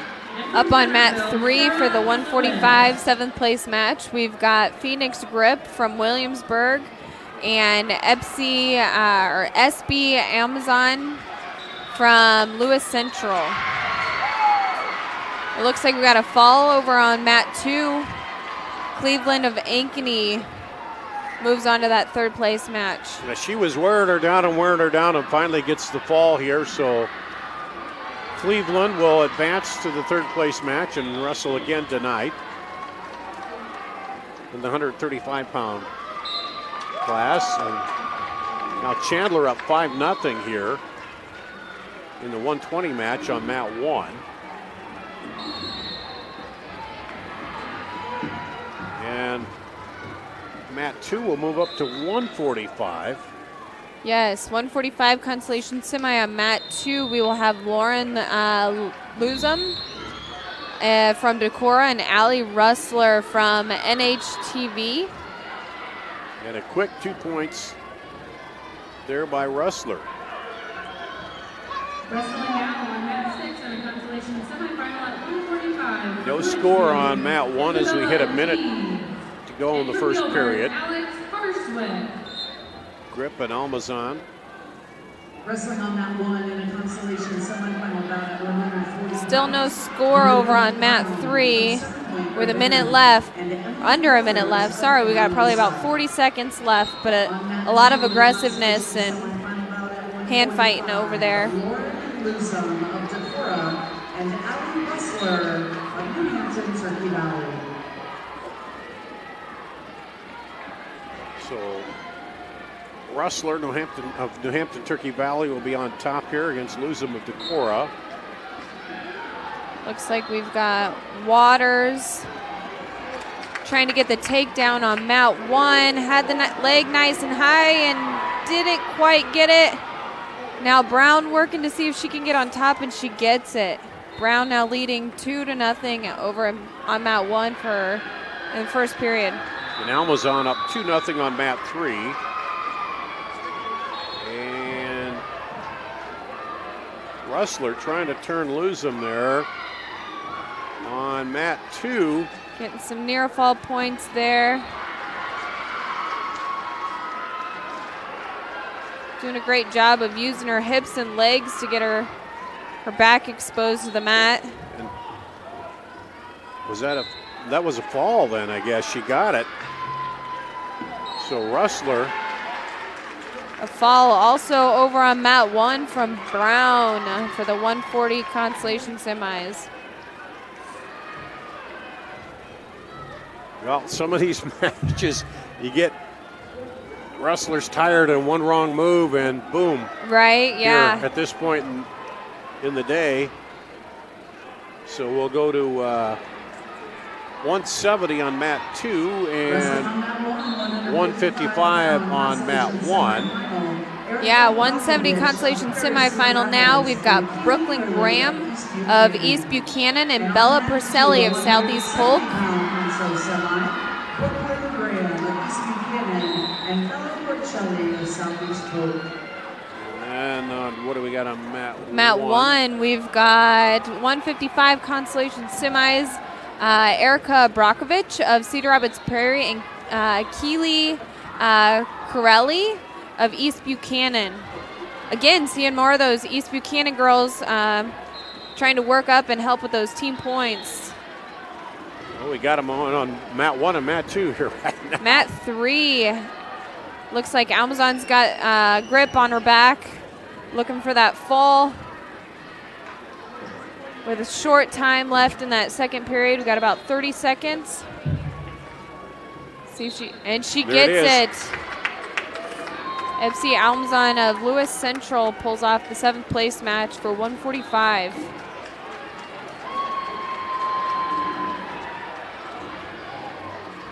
Graham with the big bear hug, trying to pull her over, and nothing there though. Priscelli does a great job of fending that off. Wrestling now on mat 5 at 170-pound consolation semifinal from South Tama County, Otto Ellsbury. And from Swat Valkyrie, Grace. Now on mat 3 for 177 place match, we're going to have Maya Fritz of Dallas Center Grimes and Izzy Strickert of Independence. 7th place now from Independence, Izzy Strickert. And still over at the edge of mat there, a mat 2. With about 5 seconds left, they're working back into the circle. Looks like they're going to probably go into that second period with zeros. Mat 1, we've got some action. Brockovich does a nice job of defending Corelli off of that attempted takedown. So Graham will take the up position. Priscelli, Southeast Polk on the bottom on mat 2. So we head into the second period. Over here, Corell gives the thumbs up. I want the up position.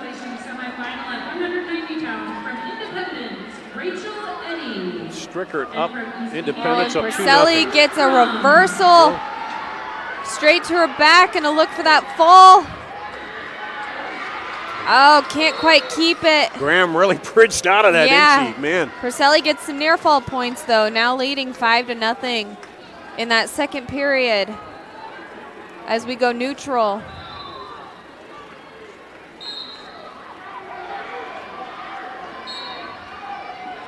Mat 1, Brockovich really trying to get out from underneath. Mat 3, it looks like Strickert's doing a nice job from Independence, keeping Fritz down. Minute to go, mat 2. Graham got an escape, but trails 5-1 here. Again, these are matches on 2 and 1 to advance to the third place. And Priscelli again with another takedown straight to the back. Can she get the fall? Yes, she gets the fall right on the edge of the circle. Finally, just wore her down there in this second period. And Priscelli of Southeast Polk will wrestle for third place tonight. From Des Moines Public Schools, Haley LeCroux. And from Edward Western Review, Josie Chaplin. Carrill gets the pin on mat 1. We need a West Liberty coach to the head table. She advances What a good to fight. wrestle for third place. That was a good battle there, but Mat 3, it looks like we're heading into the second period. 2-1 with Strickert leading the way. and we got a 235-pound match that'll get underway on mat 2. Mat 2, we've got Jocelyn Buffum of Missouri Valley and Isabella Canada of IGHSAU. Mat number 3. Looks like Strickert's working, trying to get some back points there against Fritz. She gets the fall. So Strickert, 7th place medal there.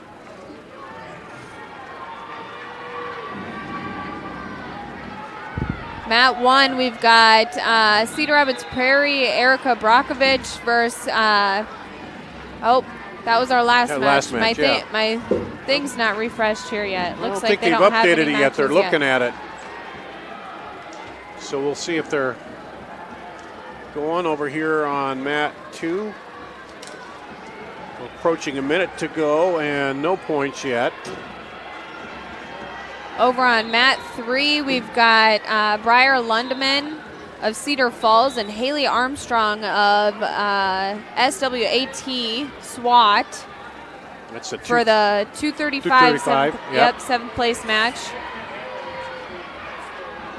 Oh, Ludeman gets us.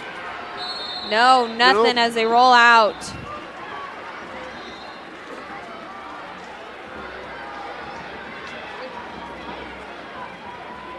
Mat 2 with a little bit of action. About 20 seconds left in that first period. And nothing, and a takedown over on mat 3 by, and a and fall. There's fall. Quick takedown and fall there. Great job by Lundeman in that 7th place 235 match. So ready to start the second period here on mat 2 with Canada and Buffum.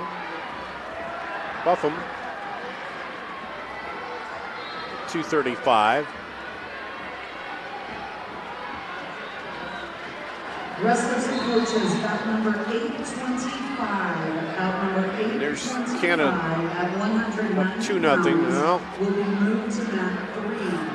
Bout number 825 at 190 pounds. This is a 7th place match. Isabella Kipp of South Winneshiek and Cameron Steins of Decorah. Kipp and Steins, we are moving into mat 3.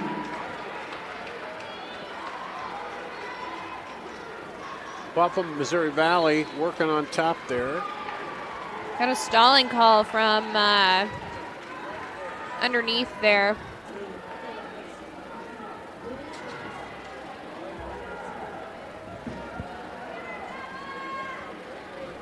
Looks like we're gonna move some matches around to get to some of these open mats. Now wrestling on mat 5 at 200. Yeah, we've had several falls here that's kind of moved things quickly right on through. Emma Cook of Colfax Mingo and Savannah Sistad of Preston. For our 197th place match, we've got Isabel Kipp of South Winneshiek and Cameron Steins of Decorah. And from Iowa Valley Marengo, Brianna Peach. Coaches, 2-1 here on mat 2. I need the following bio sheets before you leave today's session. 135, South Taylor County. 140, Lewis Central. 145. Mat 2 still pretty close with about 10 seconds left in that second period with Canada leading the way. Mat 3, we've got Isabel Trying to turn her. and a pin. Isabel Kipp with the pin over on mat 3 for the 7th place 190 match. For Steinis of Decorah. And 190, Turkey and Ferris. So now we'll go to the third period here. Before you leave today, please. And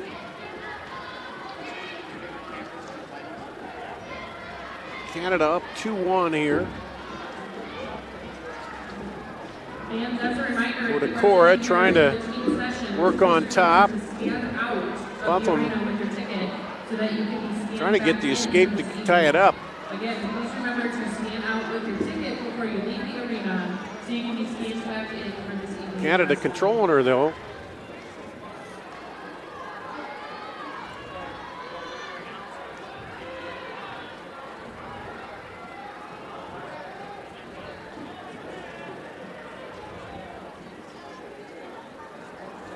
In this third period,